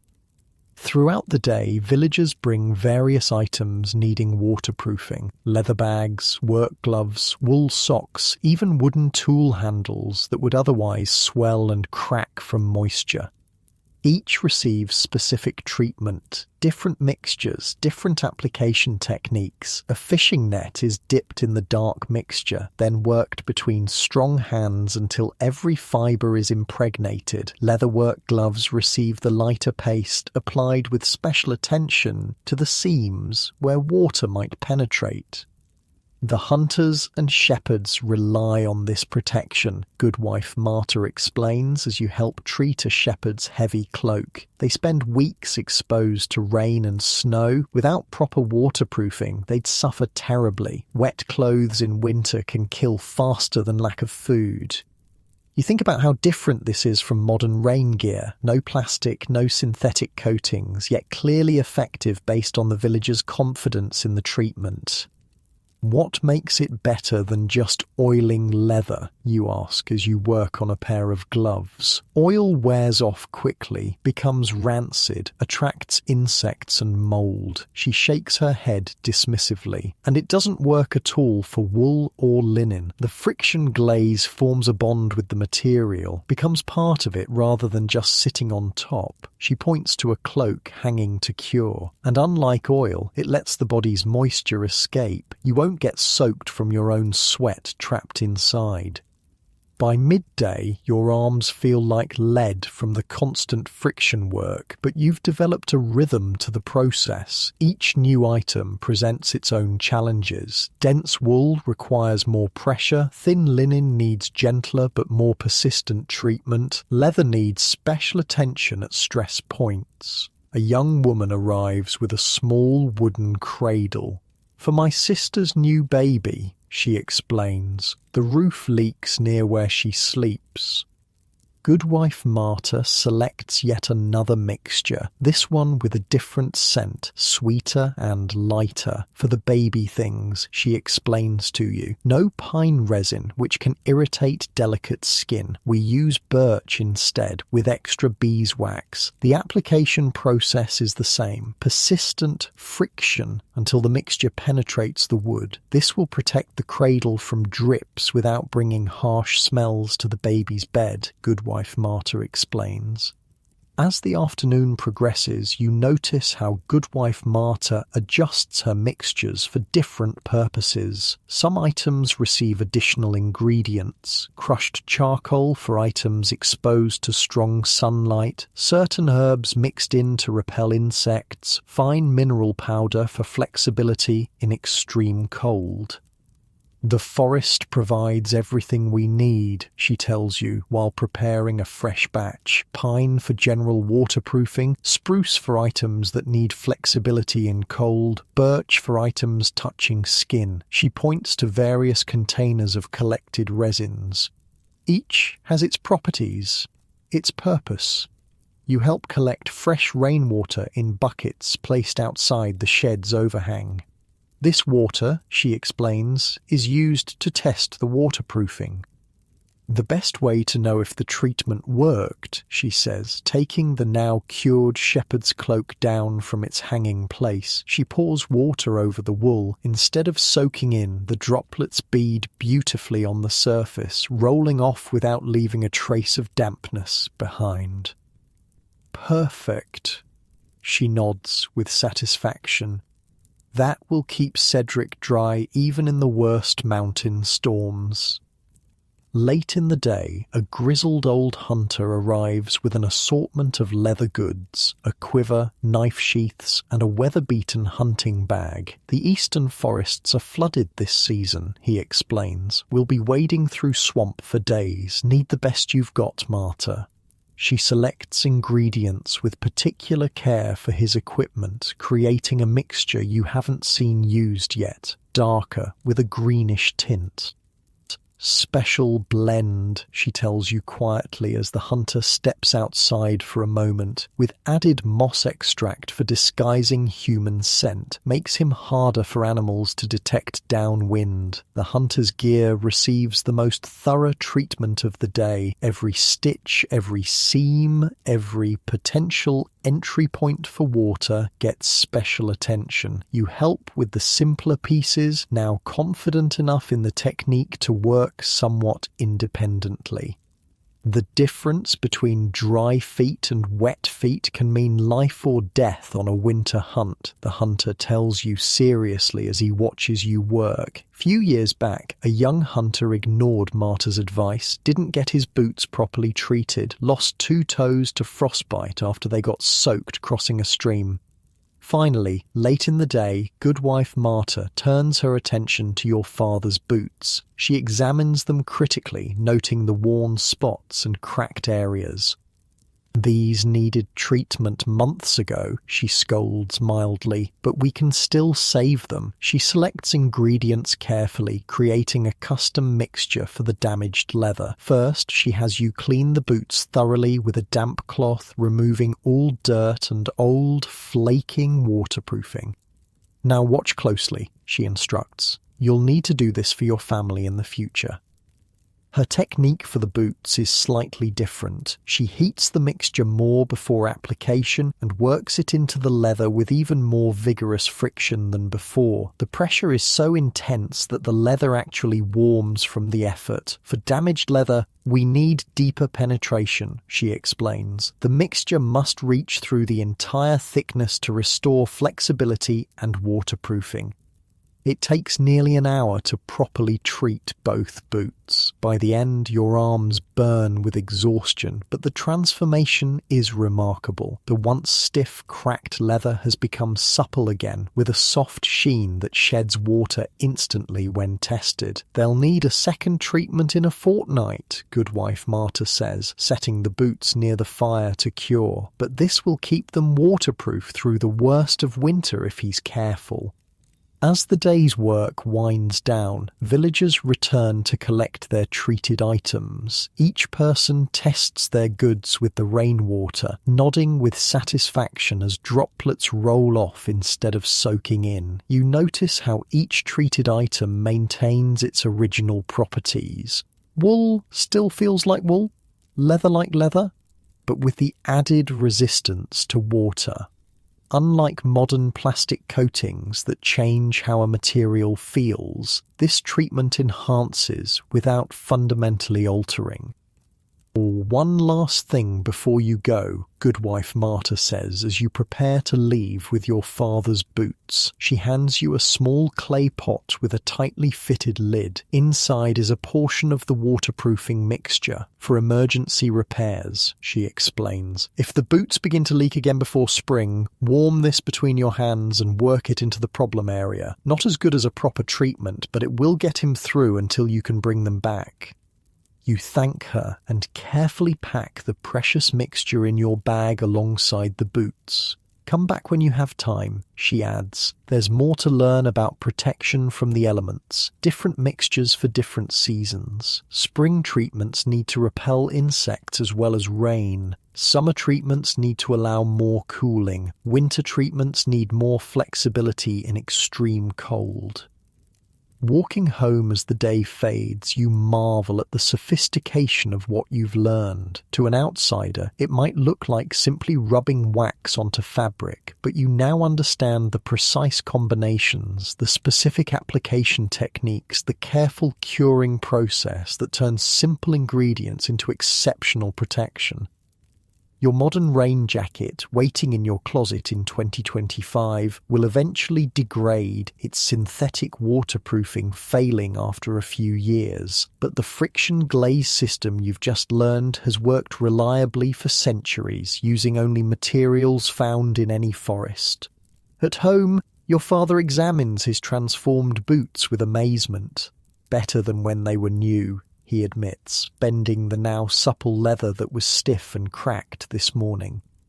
That night, rain pounds harder against the thatch, but your thoughts aren't on leaks or dampness. Instead, you find yourself categorizing the village technologies you've learned so far, each one perfectly adapted to its purpose, each one sustainable in a way modern solutions often aren't. The consistent theme emerges again. These weren't primitive stopgaps waiting for better technology. They were sophisticated systems refined over generations to work perfectly with available materials. Not primitive at all, just perfectly adapted. Dawn breaks through thinning clouds, the rain finally spent after 3 days of steady downpour. Puddles reflect the grey-pink sky, and every surface drips with lingering moisture. Perfect timing for your father to test his newly waterproofed boots as he heads to the fields to assess flood damage. You're helping your mother hang sodden bedding to dry near the hearth when Master Wulfric appears at your door. "Good morning," he greets with unusual formality. "I've come to ask a favour." Your mother raises her eyebrows. The old keeper rarely makes personal requests. "My sister's son is ill in Oakwick," he explains. "I've prepared medicines, but I can't make the journey myself. My knees won't handle the forest paths after all this rain." He turns to you. "Would you be willing to deliver them? It's a day's journey there and back if you move quickly." Your mother looks concerned. Oakwick? With the streams likely flooding, and him going alone? "Not alone," Master Wulfric assures her. "He'll travel with Aldwin the forester. No one knows the woods better, especially after storms. You've heard of Aldwin. Everyone has. A solitary figure who spends more time in the forest than the village. Some call him strange, but all respect his unmatched knowledge of the wilderness. It would be good experience, Master Wulfric adds, for his training. Your mother reluctantly agrees, and within the hour you're prepared for the journey. Sturdy boots treated with Goodwife Marta's waterproofing, a small pack with bread and cheese, and Master Wulfric's precious bundle of medicines wrapped in oiled cloth. You meet Aldwin at the village edge. He's older than you expected, grey-bearded and weathered, with eyes so pale they're almost colourless. He carries a simple staff and wears a cloak that's patched so extensively it's impossible to tell its original colour. "The boys ready?" he asks Master Wulfric, hardly glancing at you. "He is, and willing to learn, if you're willing to teach." Aldwin grunts non-committally. "We'll see. Rain's stopped, but the forest will be treacherous. Streams high, paths washed out, mud slides on the ridge. Which is why I asked for you," Master Wulfric says, with surprising deference. "No one else would find the way today." Something unspoken passes between the two men. Aldwin nods once, then turns to you. "Keep up. Don't speak unless necessary. Listen when I tell you to listen."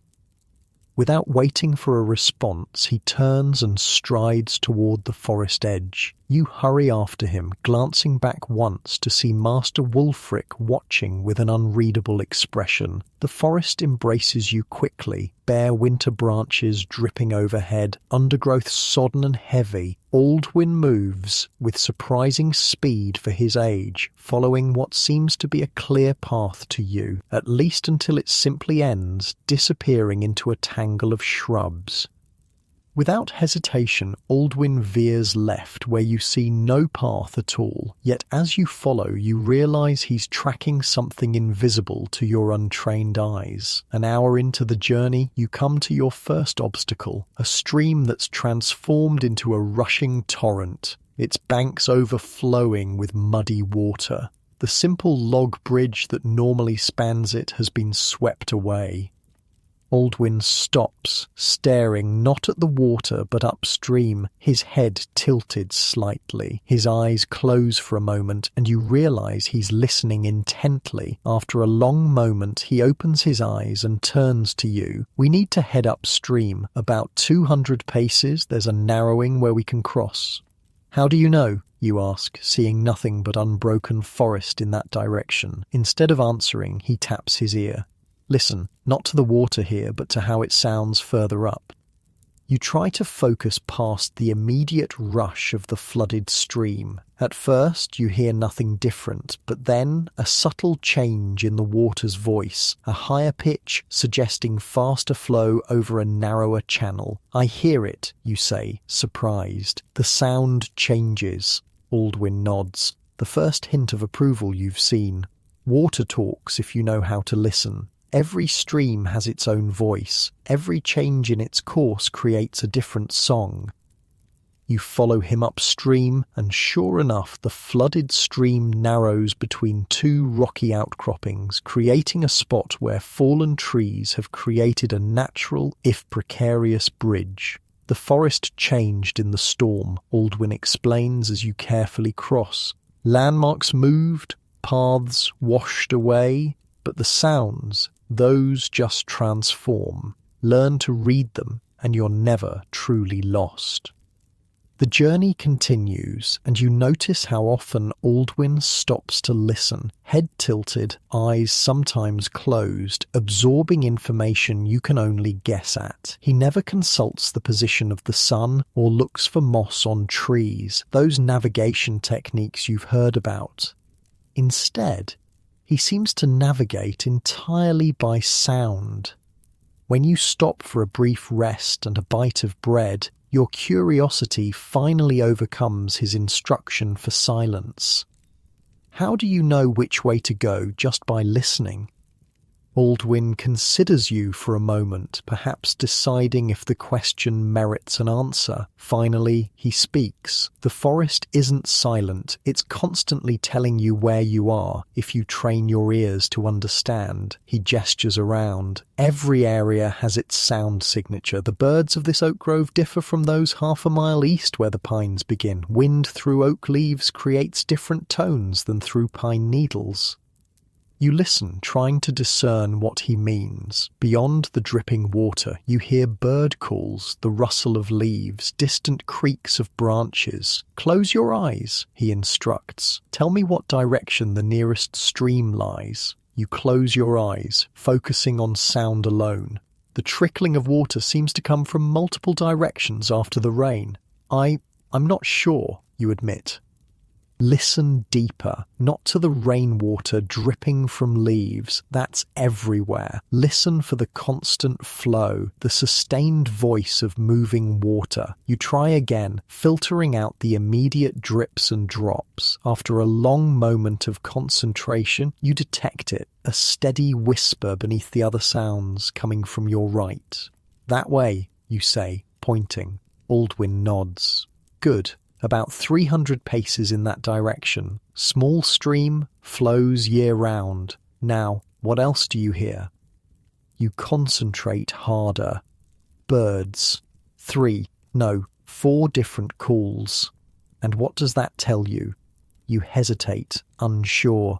The finch you hear doesn't live in pine forest. The woodpecker works on oak and beech, not evergreens. The jay warns of open ground nearby.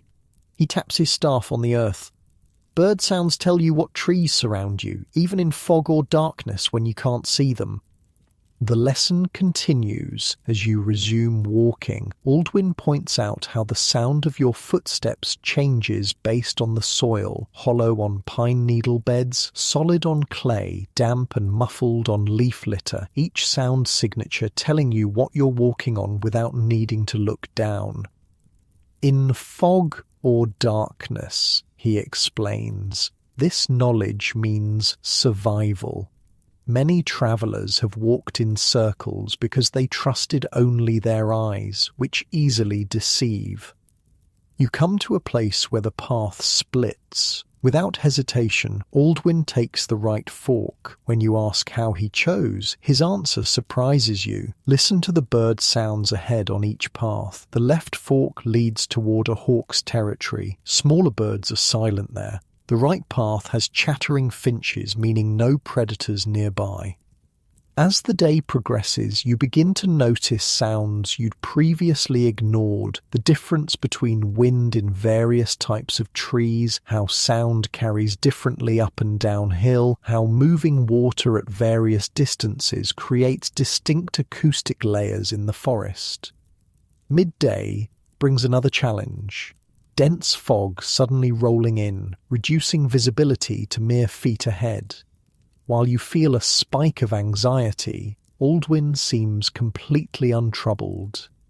"Now we truly use our ears," he says, almost pleased at the development. "Watch this." He cups his hands around his mouth and makes a sharp calling sound. The noise echoes through the fog, bouncing back from unseen obstacles. He listens intently to the returning echoes, then nods.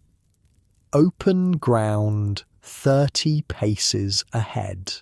Then forest again. We're on the right path. "You can tell that just from an echo?" you ask, amazed. "Or sound reveals what eyes cannot. The echo pattern tells me there's a clearing ahead, then trees again. The quality of the echo reveals distance and density. He teaches you to make your own calls, different sounds for different purposes. A sharp clap works best for detecting nearby objects. A sustained call reveals more distant features. He even shows you how to strike your walking stick against a tree trunk to create a particular resonance that carries well through fog. You practice as you walk, creating sounds and listening to their return. Gradually, impossibly, you begin to develop a rudimentary sound map of your surroundings, even with limited visibility.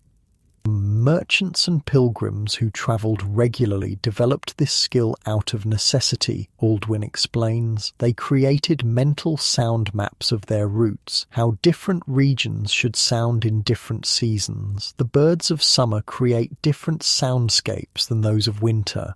The wind voice changes with the density of leaves on trees.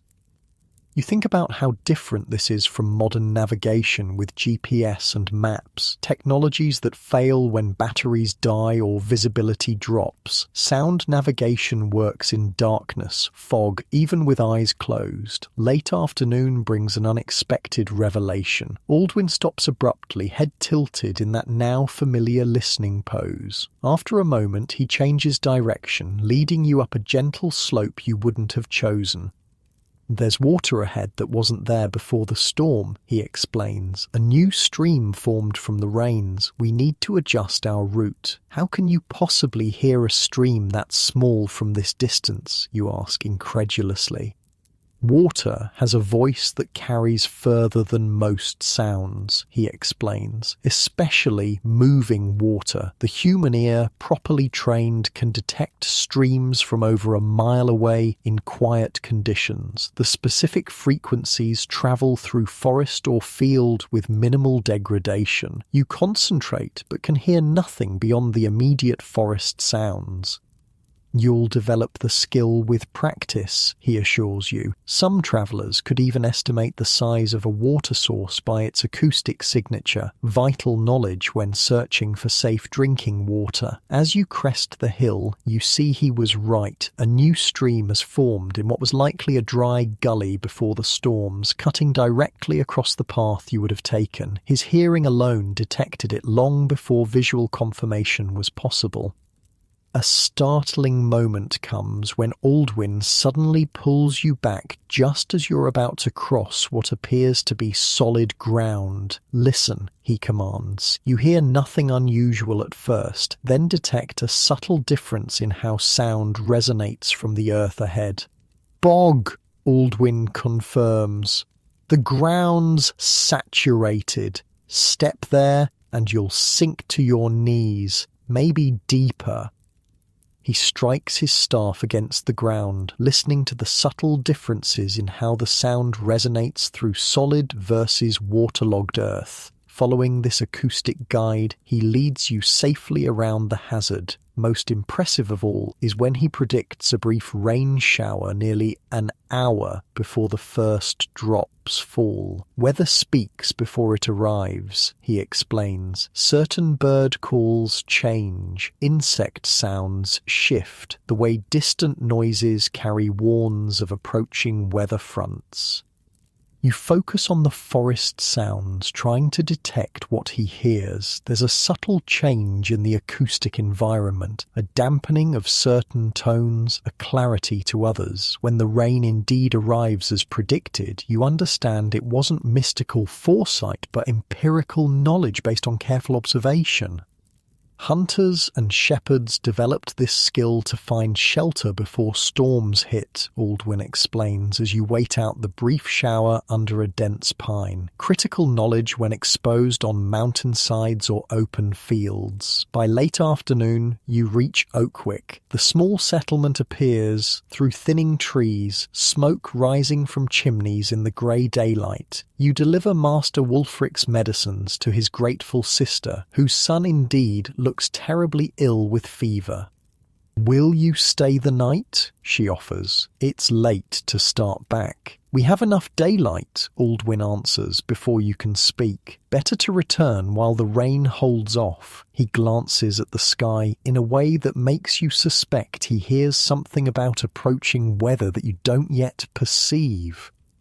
The return journey feels different. Though the same distance, you travel faster, more confidently. You find yourself listening in a new way, not just hearing sounds, but interpreting them, creating a mental map of your surroundings through your ears rather than eyes alone. When darkness falls before you reach the village, Aldwin seems entirely untroubled. While your vision becomes increasingly useless, his navigation remains sure, guided by the acoustic landscape. This is when sound truly becomes your primary sense, he explains as you walk through growing darkness. Medieval travellers often journeyed at night when necessary, using sound to avoid hazards and stay on path. You notice how he periodically creates noise, clapping, singing, striking wood against wood to read the returning echoes. The information gathered prevents walking in circles or heading toward dangerous terrain.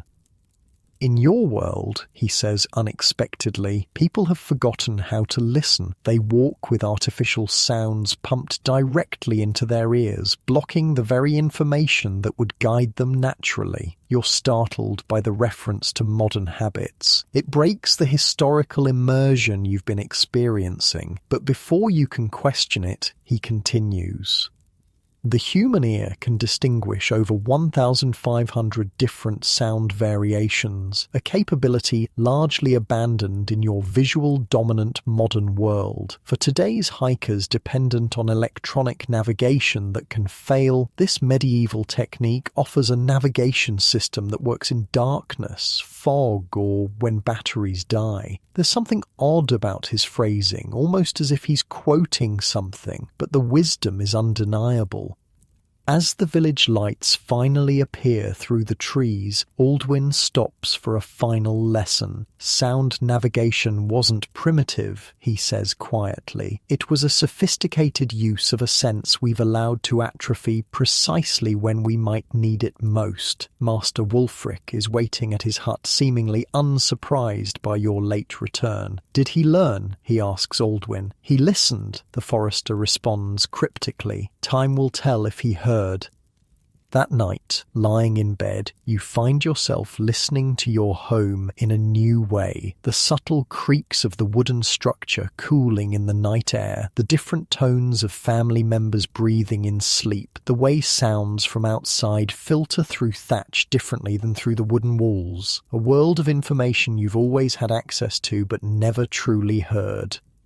Your modern headphones wait for you in 2025, ready to block out the acoustic environment completely. But now you wonder what vital information they might be silencing. Natural warnings, direction finding, weather prediction, all available through a sense we've allowed to diminish. Not primitive knowledge at all, just a different way of knowing.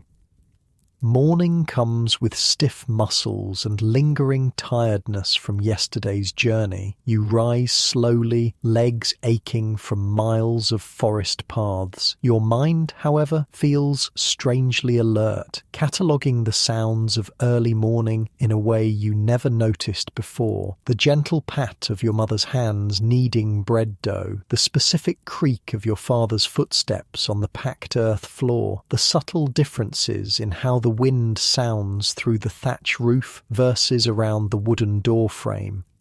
Awareness blooms like a new sense, as if Aldwin's teachings awakened something dormant within you. You've been summoned to the village circle tonight, your father mentions casually over breakfast. The remembering begins at sunset. The remembering, you ask, unfamiliar with the term.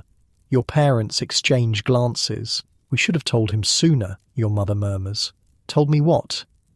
Your father sets down his wooden spoon. It happens every winter solstice. The village gathers to maintain the memory chains. His explanation tells you nothing, but something in his tone suggests importance beyond ordinary village gatherings. Master Wulfric will explain, he adds. He sent word that you should join him at midday. He says it's time you understood the final system.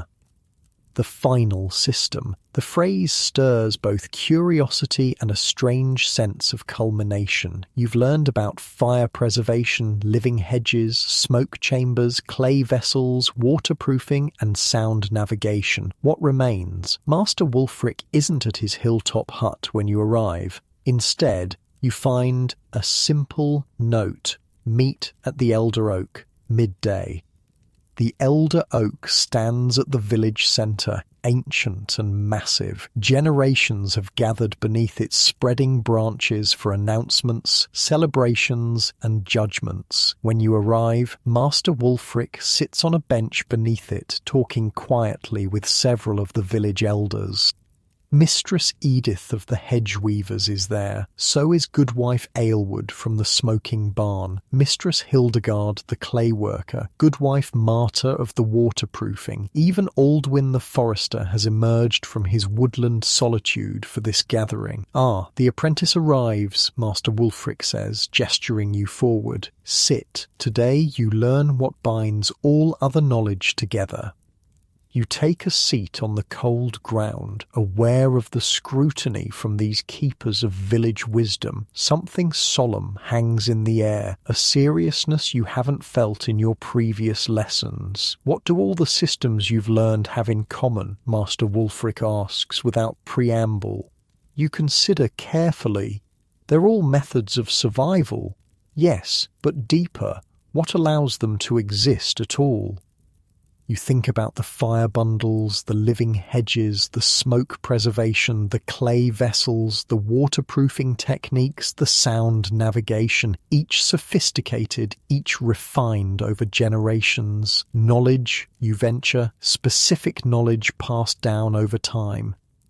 Master Wulfric nods, satisfied, and therein lies the most critical system of all. Before books were common, before most could read or write, how was such complex knowledge preserved? How did we ensure that critical information survived generation after generation? The question hangs in the air. You've never really considered it before. Tonight, he continues, you'll witness the most sophisticated medieval information technology, the Human Memory Network, a system for preserving vital knowledge without a single page or screen. Throughout the afternoon, the elders take turns explaining the framework of what you'll witness tonight. Their usual practical demeanour has shifted to something more reverent, more ceremonial. All the systems you've learned, Mistress Edith explains, depend on precise knowledge, exactly how deep to cut a hedge stem, exactly which wood creates which type of smoke, exactly how much pressure to apply in waterproofing. If this knowledge is lost, the physical skills become useless. But writing is vulnerable, adds Goodwife Aylward. Books burn, parchment rots, ink fades, and most critical of all, few can read them. So our ancestors developed something more resilient, continues Master Wulfric. They created a living knowledge system using the most reliable storage medium available, distributed human memory. The concept is difficult to grasp at first, Master Wulfric elaborates.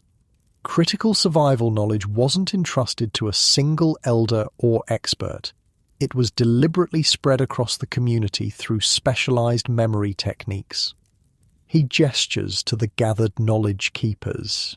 Each of us holds pieces of the whole. Mistress Edith knows which plants to use in each section of hedge and why. I know the precise preparation of fire bundles for different purposes. Goodwife Marta knows the exact proportions for waterproofing different materials. But what if someone dies unexpectedly, you ask? Wouldn't their knowledge die with them? Master Wulfric smiles. That's why we have the knowledge chain. Every critical piece of information is known by at least 3 people from different families, different ages. No single death, or even several, can break the chain completely. And tonight, adds Mistress Hildegard, we renew those chains, strengthen them, pass knowledge to new keepers when needed. As afternoon slides toward evening, villagers begin gathering in the central square. Children run about excitedly, unlike during normal village meetings where they're typically excluded. In fact, you notice children seem central to the preparation. They arrange benches in a specific pattern, place torches in precise locations. The physical arrangement matters, explains Master Wulfric, seeing your curiosity. The layout itself contains memory cues, where people sit, the pattern of torches, all designed to trigger specific memories. Mistress Edith adds, your ancestors understood that knowledge isn't just in the mind, it's in the body, in movement, in physical space. By recreating the same conditions each year, we strengthen the memory pathways. As twilight deepens, the gathering takes on a festival atmosphere. Food is shared, a barrel of special ale is tapped, brewed specifically for this occasion, you're told, with herbs that sharpen memory and loosen tongues. When full darkness falls, Master Wulfric stands before the assembled village. Conversation's quiet, and anticipation fills the air. The remembering begins, he announces, as it has since our grandparents' gathered here beneath this same oak.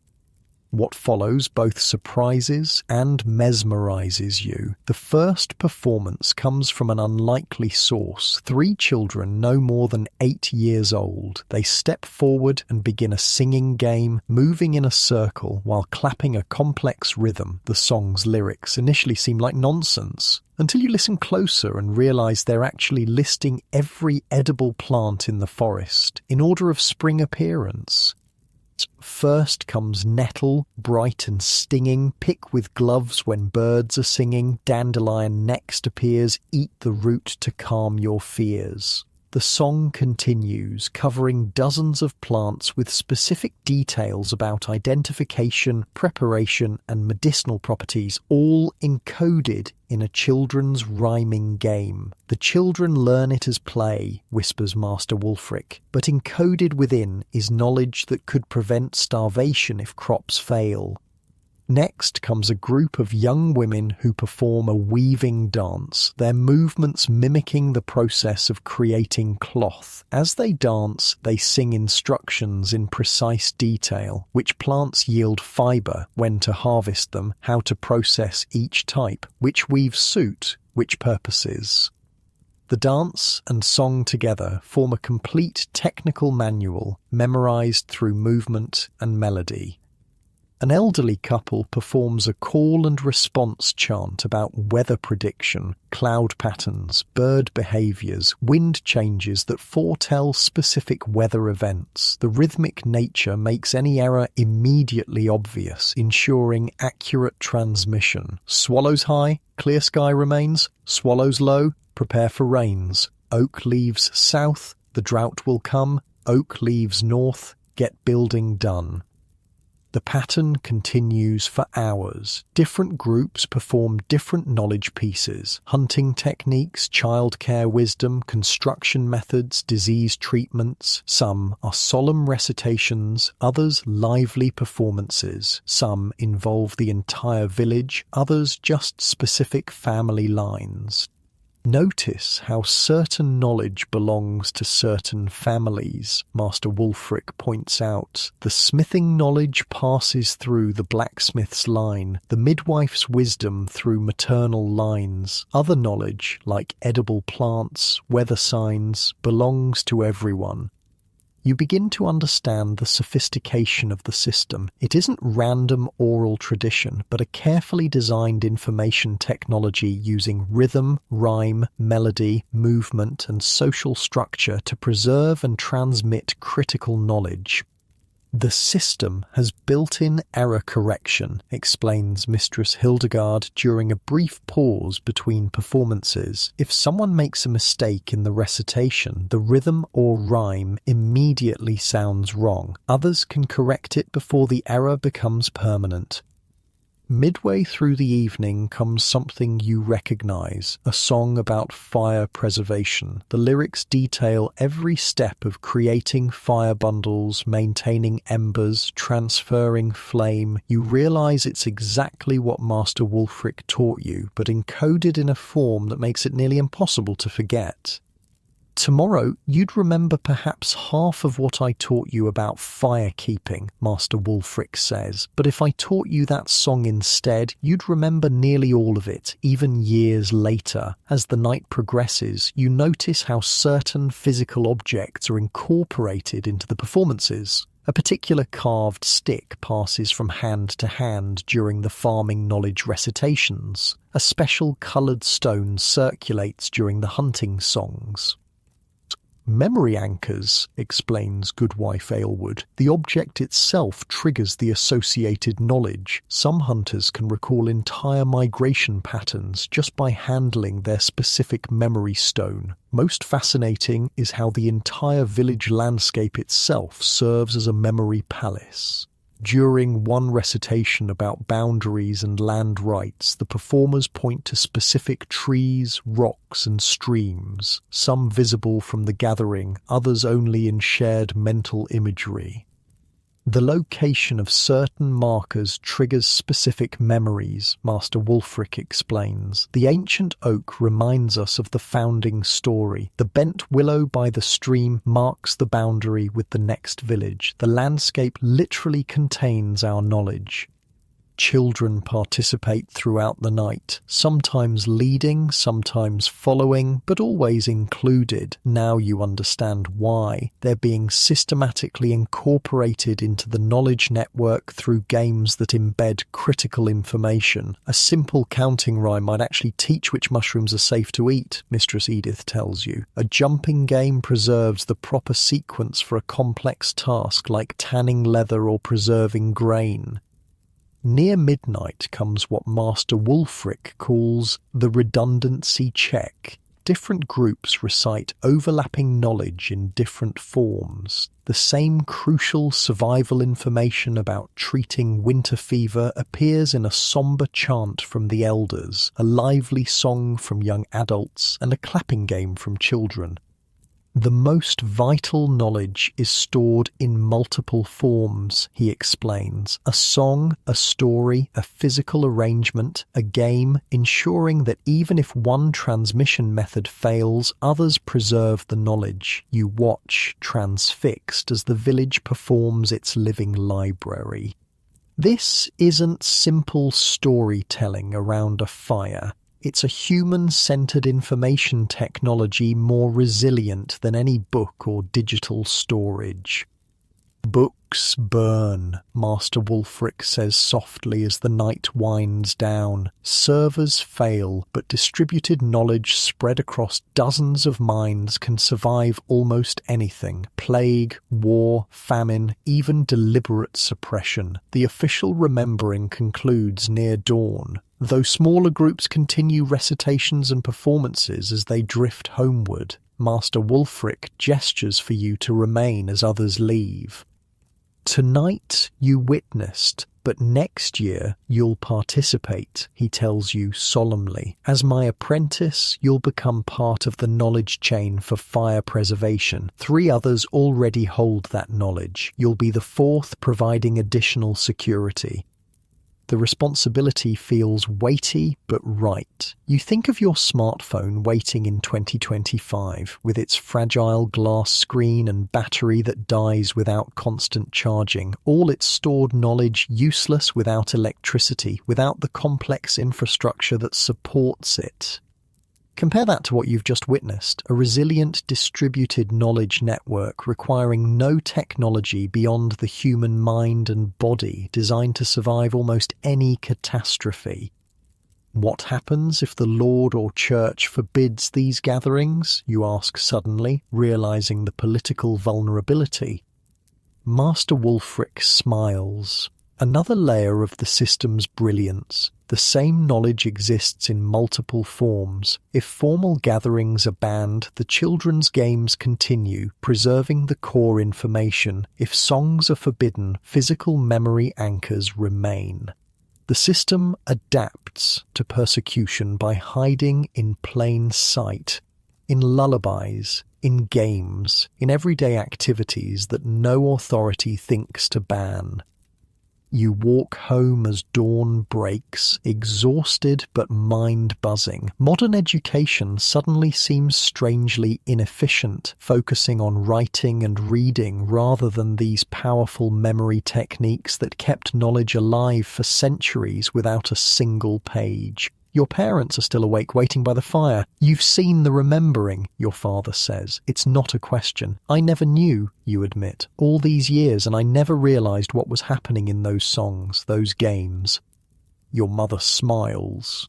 That's partly the point. The knowledge hides in joy, in community. Precious things worth knowing are worth making beautiful.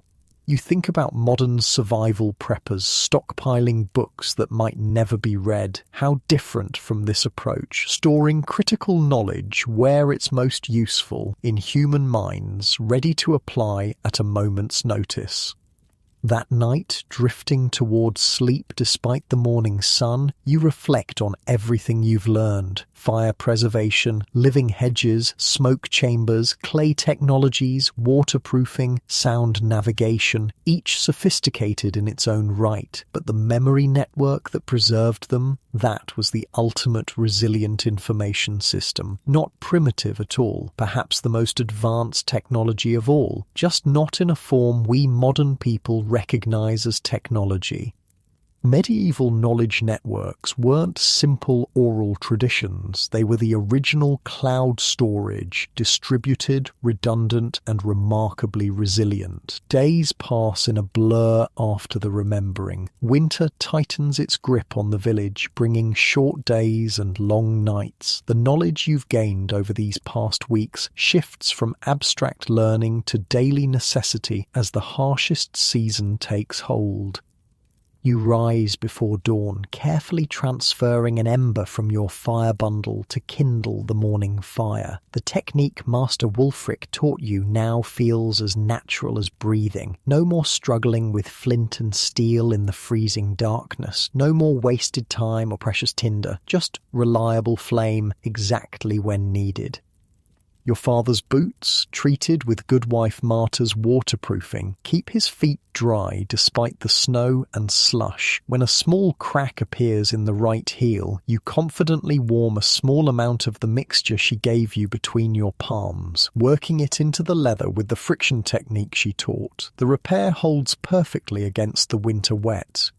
Food stores remain fresh longer than in previous years now that your family understands the principles of smoke preservation. The techniques Goodwife Aylward demonstrated have become part of your household's practice. Even the humble herbs hanging from your ceiling rafters last longer, preserve better, having been properly smoke-cured.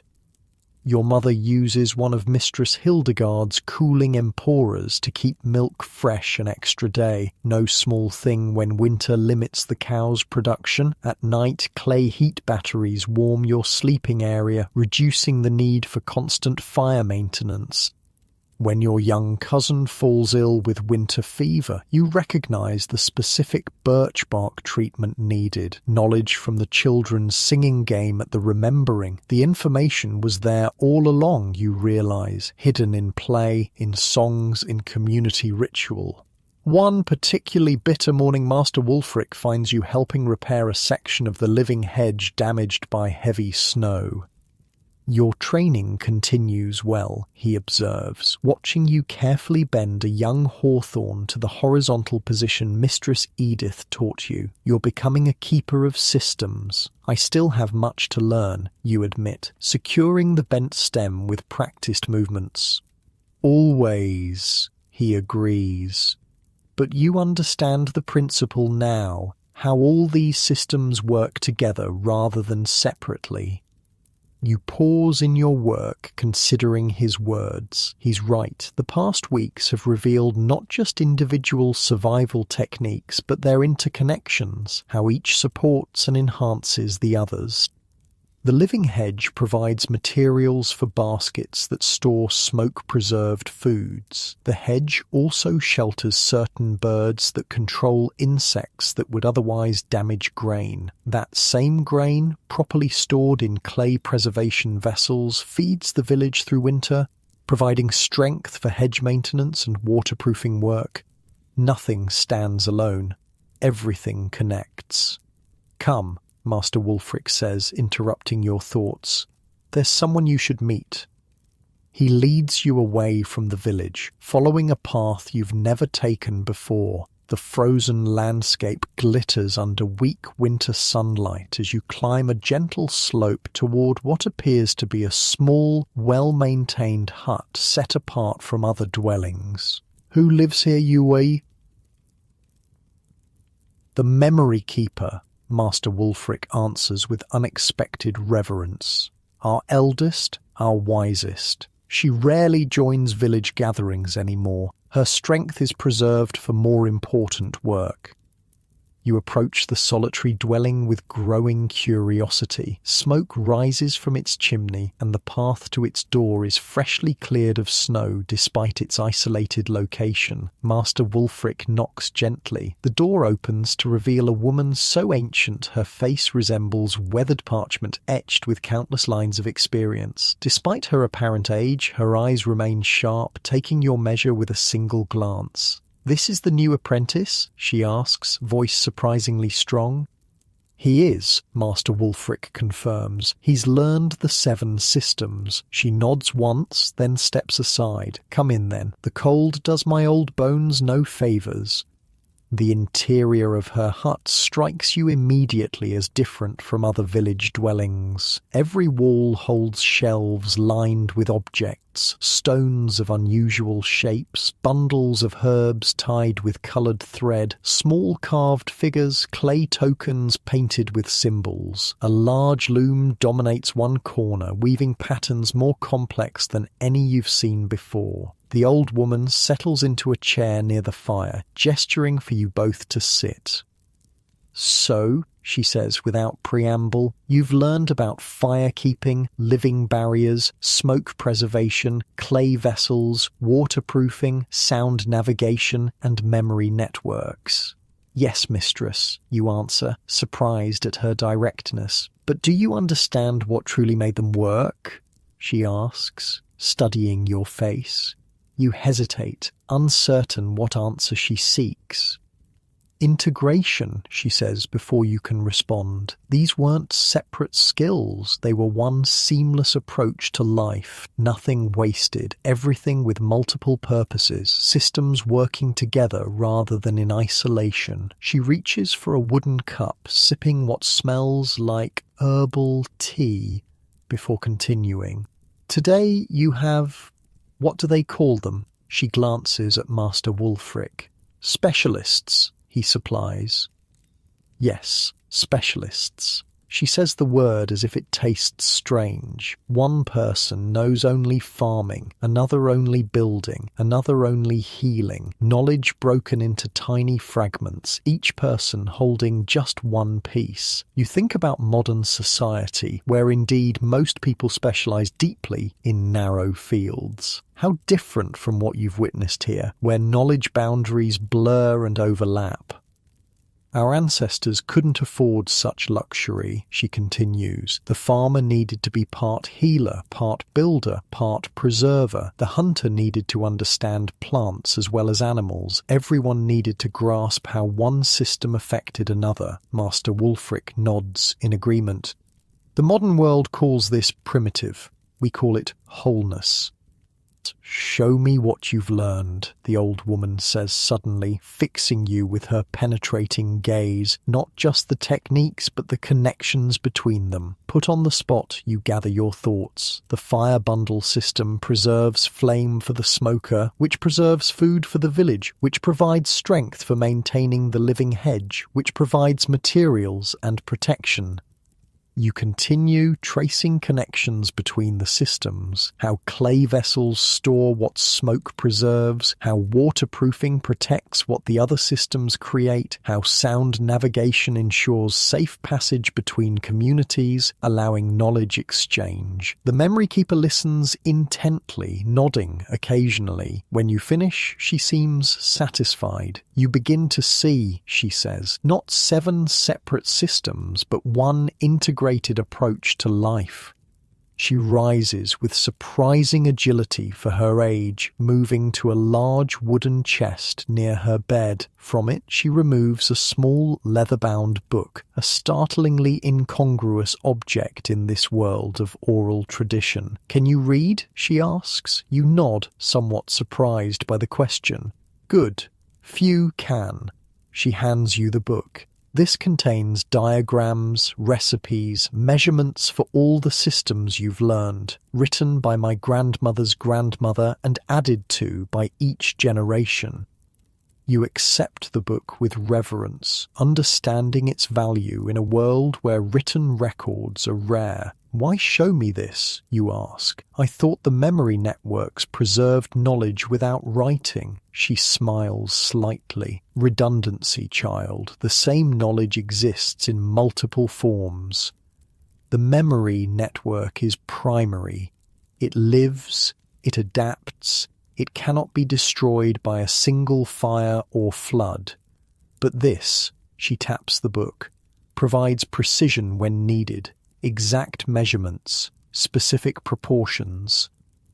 Master Wulfric adds, "The two approaches complement each other, memory for resilience, writing for precision." You carefully open the ancient book. Inside, delicate drawings illustrate hedge-laying techniques, fire bundle construction, clay vessel designs. Marginalia, notes, refinements added over generations.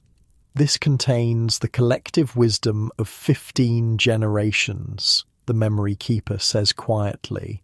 Not just how to do things, but why they work, the principles behind the practices. You realize you're holding something beyond value, a medieval technical manual preserving knowledge that modern society has largely forgotten. You may study it here, under my guidance, she continues, not to memorize by rote, but to understand the thinking of those who develop these systems. The rest of the day passes in quiet study. The memory keeper explains diagrams, answers questions, connects techniques to principles. Master Wulfric occasionally adds insights from his own experience. The winter sun traces its short arc and begins to set while you absorb, knowledge both ancient and startlingly relevant. As twilight approaches, the memory keeper closes the book and returns it carefully to its chest. "You asked earlier why I showed you this," she says, settling again by the fire. "The answer is simple. Someone must remember." Her gaze fixes on the flames. "A time may come when these systems are forgotten, when people believe there is only one way to live, dependent on mechanisms they don't understand and can't repair." You think about your own modern world, so technologically advanced yet so vulnerable to disruption. How many people know how to preserve food without refrigeration, how to find direction without GPS, how to waterproof without synthetic chemicals? Our ancestors weren't just surviving despite their limitations, the memory keeper says, echoing your thoughts. In many ways, they were thriving because of them. Her words strike you deeply. The constraints of medieval life forced innovation within natural boundaries, working with materials at hand, developing systems that could be maintained locally, creating technologies that lasted generations rather than years. The most powerful medieval survival technique wasn't any specific skill, Master Wulfric adds. It was their integrated approach to life. As darkness falls completely, you make preparations to leave. The memory keeper rises once more, this time retrieving a small object from among her collected treasures, a polished stone pendant on a simple leather cord. "For the new keeper," she says, placing it in your hand. "A memory anchor. When you touch it, remember what you've learned, not just the methods, but the mindset." You slip the cord over your head, feeling the smooth stone warm against your skin. Something about its weight feels significant, as if you're accepting a tradition extending back through countless generations. Walking home through the winter night, Master Wulfric is unusually talkative. Each generation thinks itself the pinnacle of progress, he muses. Each believes previous generations were primitive, simple-minded. It's a conceit as old as humanity itself. The stars overhead seem especially bright against the black winter sky, the same stars your ancestors navigated by, told stories about, used to time their planting and harvesting. The greatest survival lesson, Master Wulfric continues, is humility, the willingness to learn from those we've been taught to view as primitive. At home, your family has already retired for the night. You kindle a small flame from your fire bundle, lighting a rush dip to navigate the dark interior. The humble light casts moving shadows across the familiar space, a space that somehow looks different now that you understand the systems that maintain it. Your sleeping area waits, a clay heat battery already warming the blankets, your mother's thoughtfulness. As you settle in, the pendant rests against your chest, a physical reminder of your journey through medieval knowledge. Sleep comes gently, carrying you through the boundary between your medieval experience and modern reality. The pendant seems to fade away, but the knowledge, that remains. Back in your comfortable modern bed, you find yourself thinking differently about the systems that support your daily life. The electric light you switch off without thought, the central heating that maintains perfect temperature without effort, the refrigerator humming in the kitchen, the smartphone charging on your nightstand. Convenience, certainly, but also dependence, vulnerability. If those systems failed, how many people know the alternatives? How many could create fire without matches or lighters? How many could preserve food without refrigeration? How many could navigate without GPS or even paper maps? The medieval villagers you've come to know would view our modern world with awe, certainly, but perhaps also with concern at how completely we've outsourced basic survival skills to systems we neither understand nor can repair.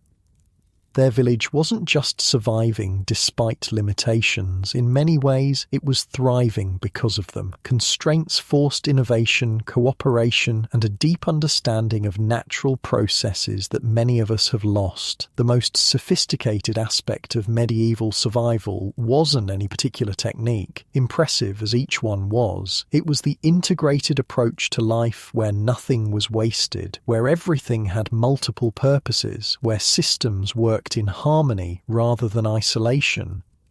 This wasn't primitive thinking, it was systems thinking at its most sophisticated. So perhaps the question isn't whether these medieval techniques still work. They do. The question is whether we're humble enough to learn from those we've been taught to view as primitive.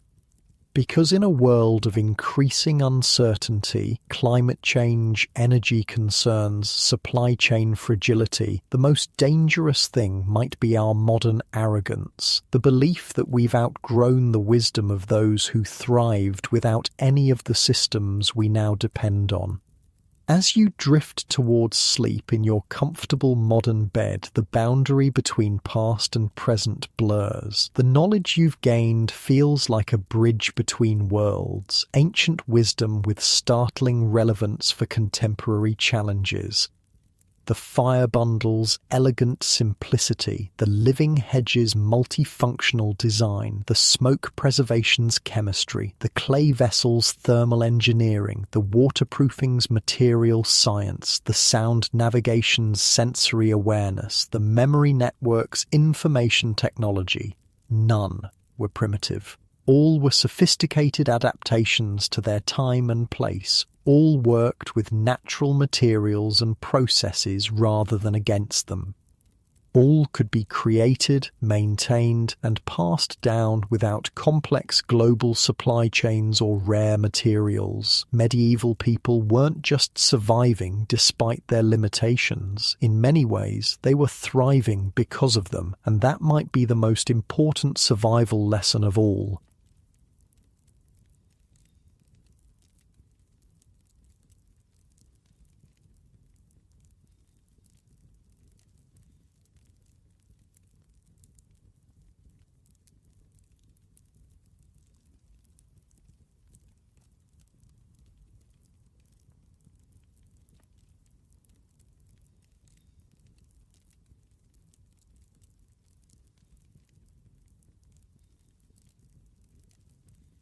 Between 1100 and 1400, millions of people survived brutal European winters without electricity, central heating, or modern tools. They faced frostbite, starvation, and endless darkness, yet somehow endured. Their secret wasn't brute force, but ingenuity so subtle we've completely forgotten it today.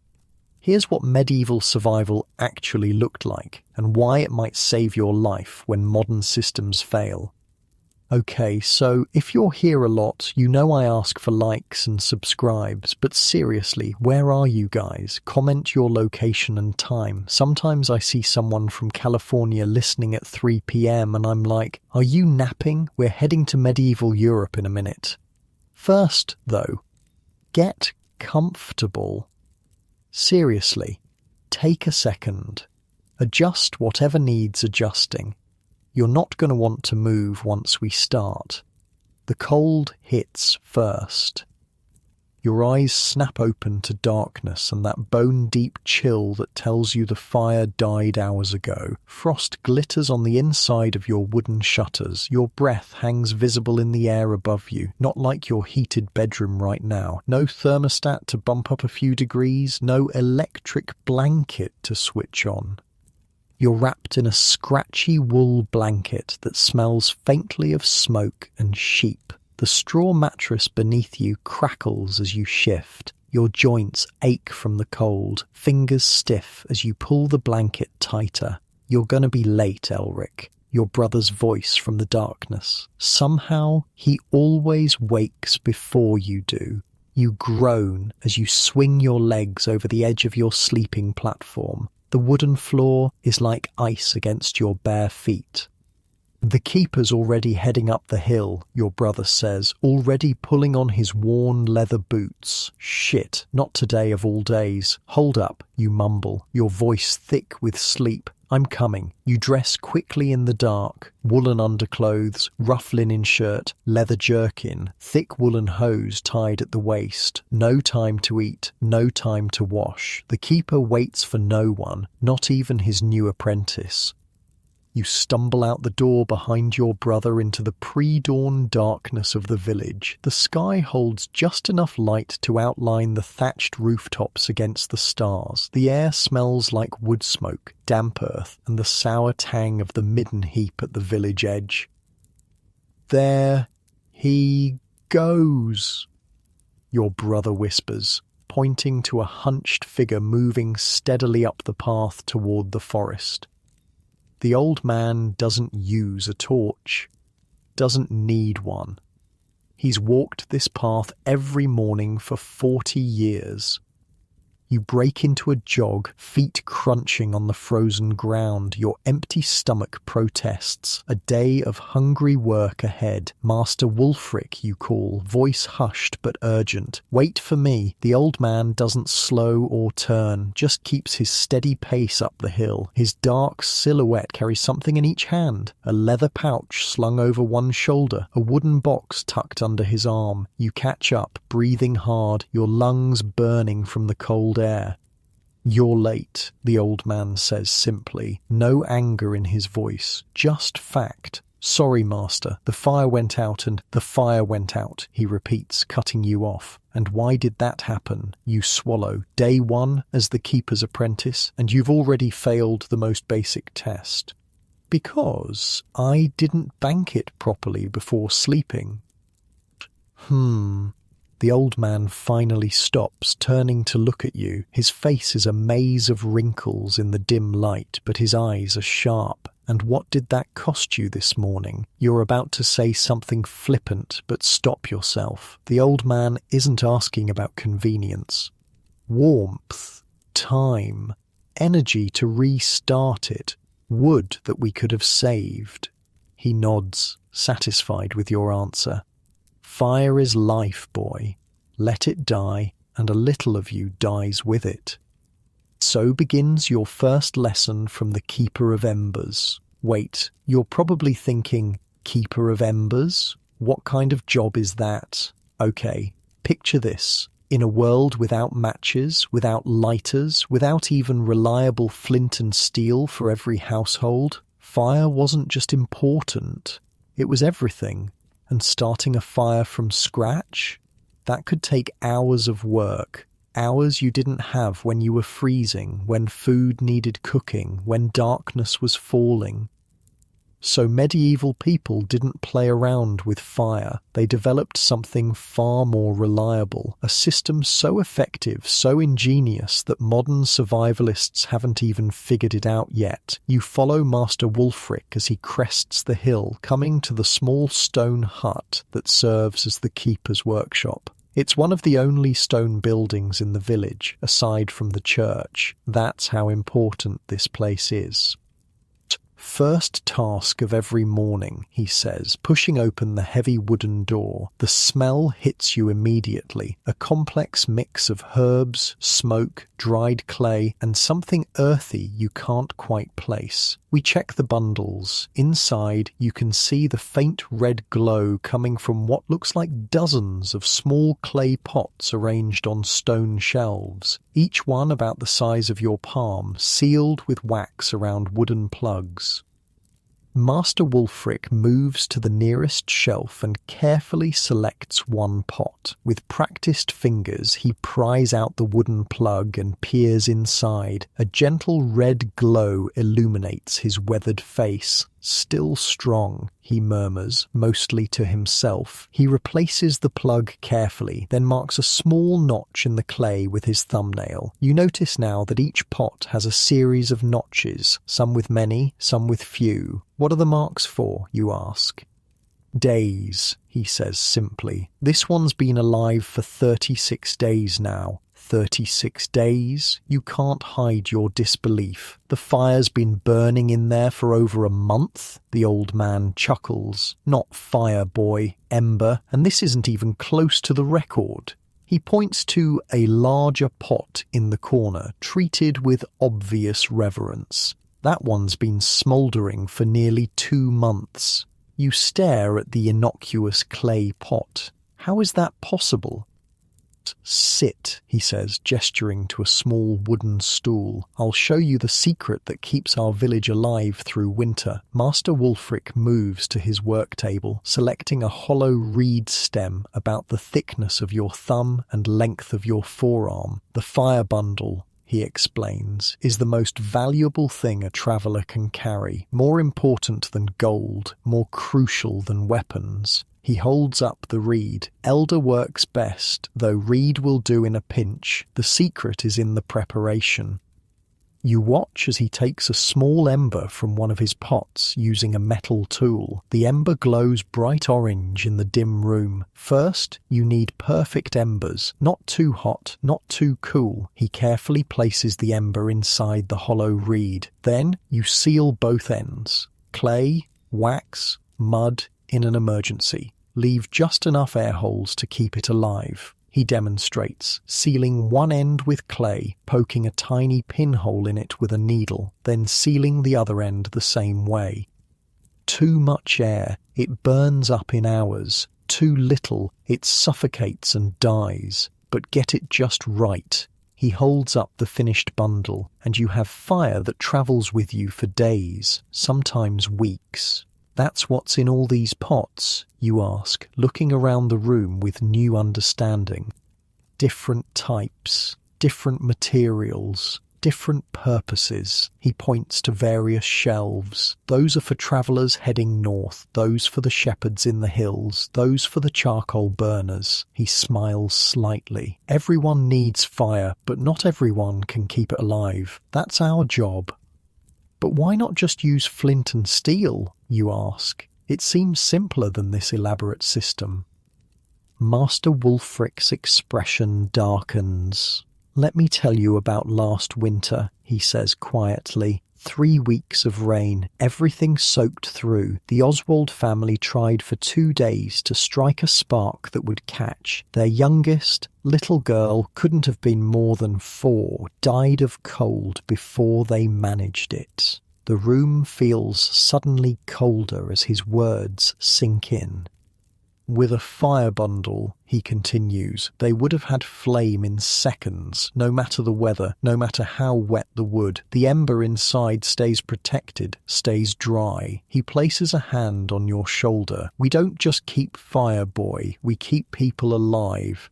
Outside, the sun finally breaks over the horizon, casting long shadows through the workshop's small window. The travellers will be coming soon, Master Wulfric says, moving toward a large wooden chest in the corner. They'll need fresh bundles for their journey. He opens the chest, revealing dozens of leather pouches and small wooden containers. Each traveller gets what they need based on their journey. Short trip, small bundle, long journey, multiple bundles to rotate.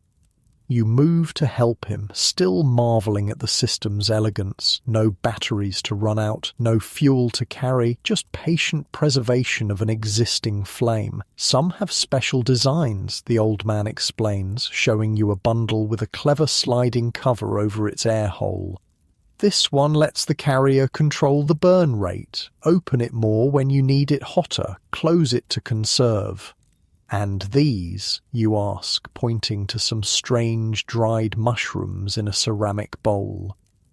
Ah, Master Wulfric's face lights up. The real treasure, tinder fungus, found only on certain birch trees. These can smoulder for extraordinary periods. He picks one up reverently. The record in this village is one that kept an ember alive for over 2 months. As the morning progresses, you help Master Wulfric prepare bundles for the day's travellers. Each one carefully crafted, each ember selected for its quality, each container designed for its specific purpose. Villagers begin to arrive as the sun climbs higher, a merchant heading to the next town, a shepherd taking his flock to higher pastures, a family travelling to visit relatives. The merchant approaches first, a heavy-set man with a face reddened by wind and sun. "Ah, Wulfric, I'll need 3 for the journey to Eastwick," he says, already reaching for his coin purse. "3?" Master Wulfric raises an eyebrow. "It's only 2 days' journey, Edwin." The merchant shifts uncomfortably. The road's been wet, and after what happened to the Miller family, he doesn't finish the sentence. He doesn't need to. 3 it is. Master Wulfric nods, selecting appropriate bundles. 1 for your cart, 1 for your night fire, 1 for emergency. Rotate them, as I showed you. The merchant hands over several coins, more than you'd expect for something as simple as fire. "Your new apprentice?" the merchant asks, nodding toward you. "Started today," Master Wulfric says, "still learning the value of what we do." The merchant fixes you with a serious stare. "Last winter, I was caught in a snowstorm near Westbrook. Horse went lame, night falling, temperature dropping. Without my fire bundle, you'd be looking at a frozen corpse right now instead of my ugly face." He pats the leather pouch Master Wulfric hands him. "Worth more than gold, these are." Throughout the morning, more villagers come for their fire bundles. Each has a story. Each treats the humble containers with surprising reverence. In the monastery, Master Wulfric tells you during a quiet moment, they maintain eternal flames. Fire that has burned continuously for generations, never extinguished, passed from one bundle to another in an unbroken chain for hundreds of years. You're struck by the thought, the same flame burning for centuries, ancestral fire linking past to present. Tonight, Master Wulfric says, as the day draws to a close, you'll learn to prepare the perfect ember, not too hot, not too cool, the soul of the bundle. As you help close up the workshop, you realize something has fundamentally shifted in how you see the world. Fire isn't just something that exists when needed and disappears when not. It's a living resource, a companion that must be nurtured, protected, respected. One last thing before you go, Master Wulfric says, reaching into his personal pouch. He pulls out a small wooden container, beautifully carved with symbols you don't recognize. He hands it to you. Inside is a perfectly prepared fire bundle, your first. "Never let your home fire go out again," he says quietly. "This one will last a week if you're careful. Bring it back when it weakens and I'll show you how to transfer the ember." You clutch the container carefully, feeling its slight warmth against your palm. Inside this humble reed is something precious, not just heat or light, but security, survival, life itself.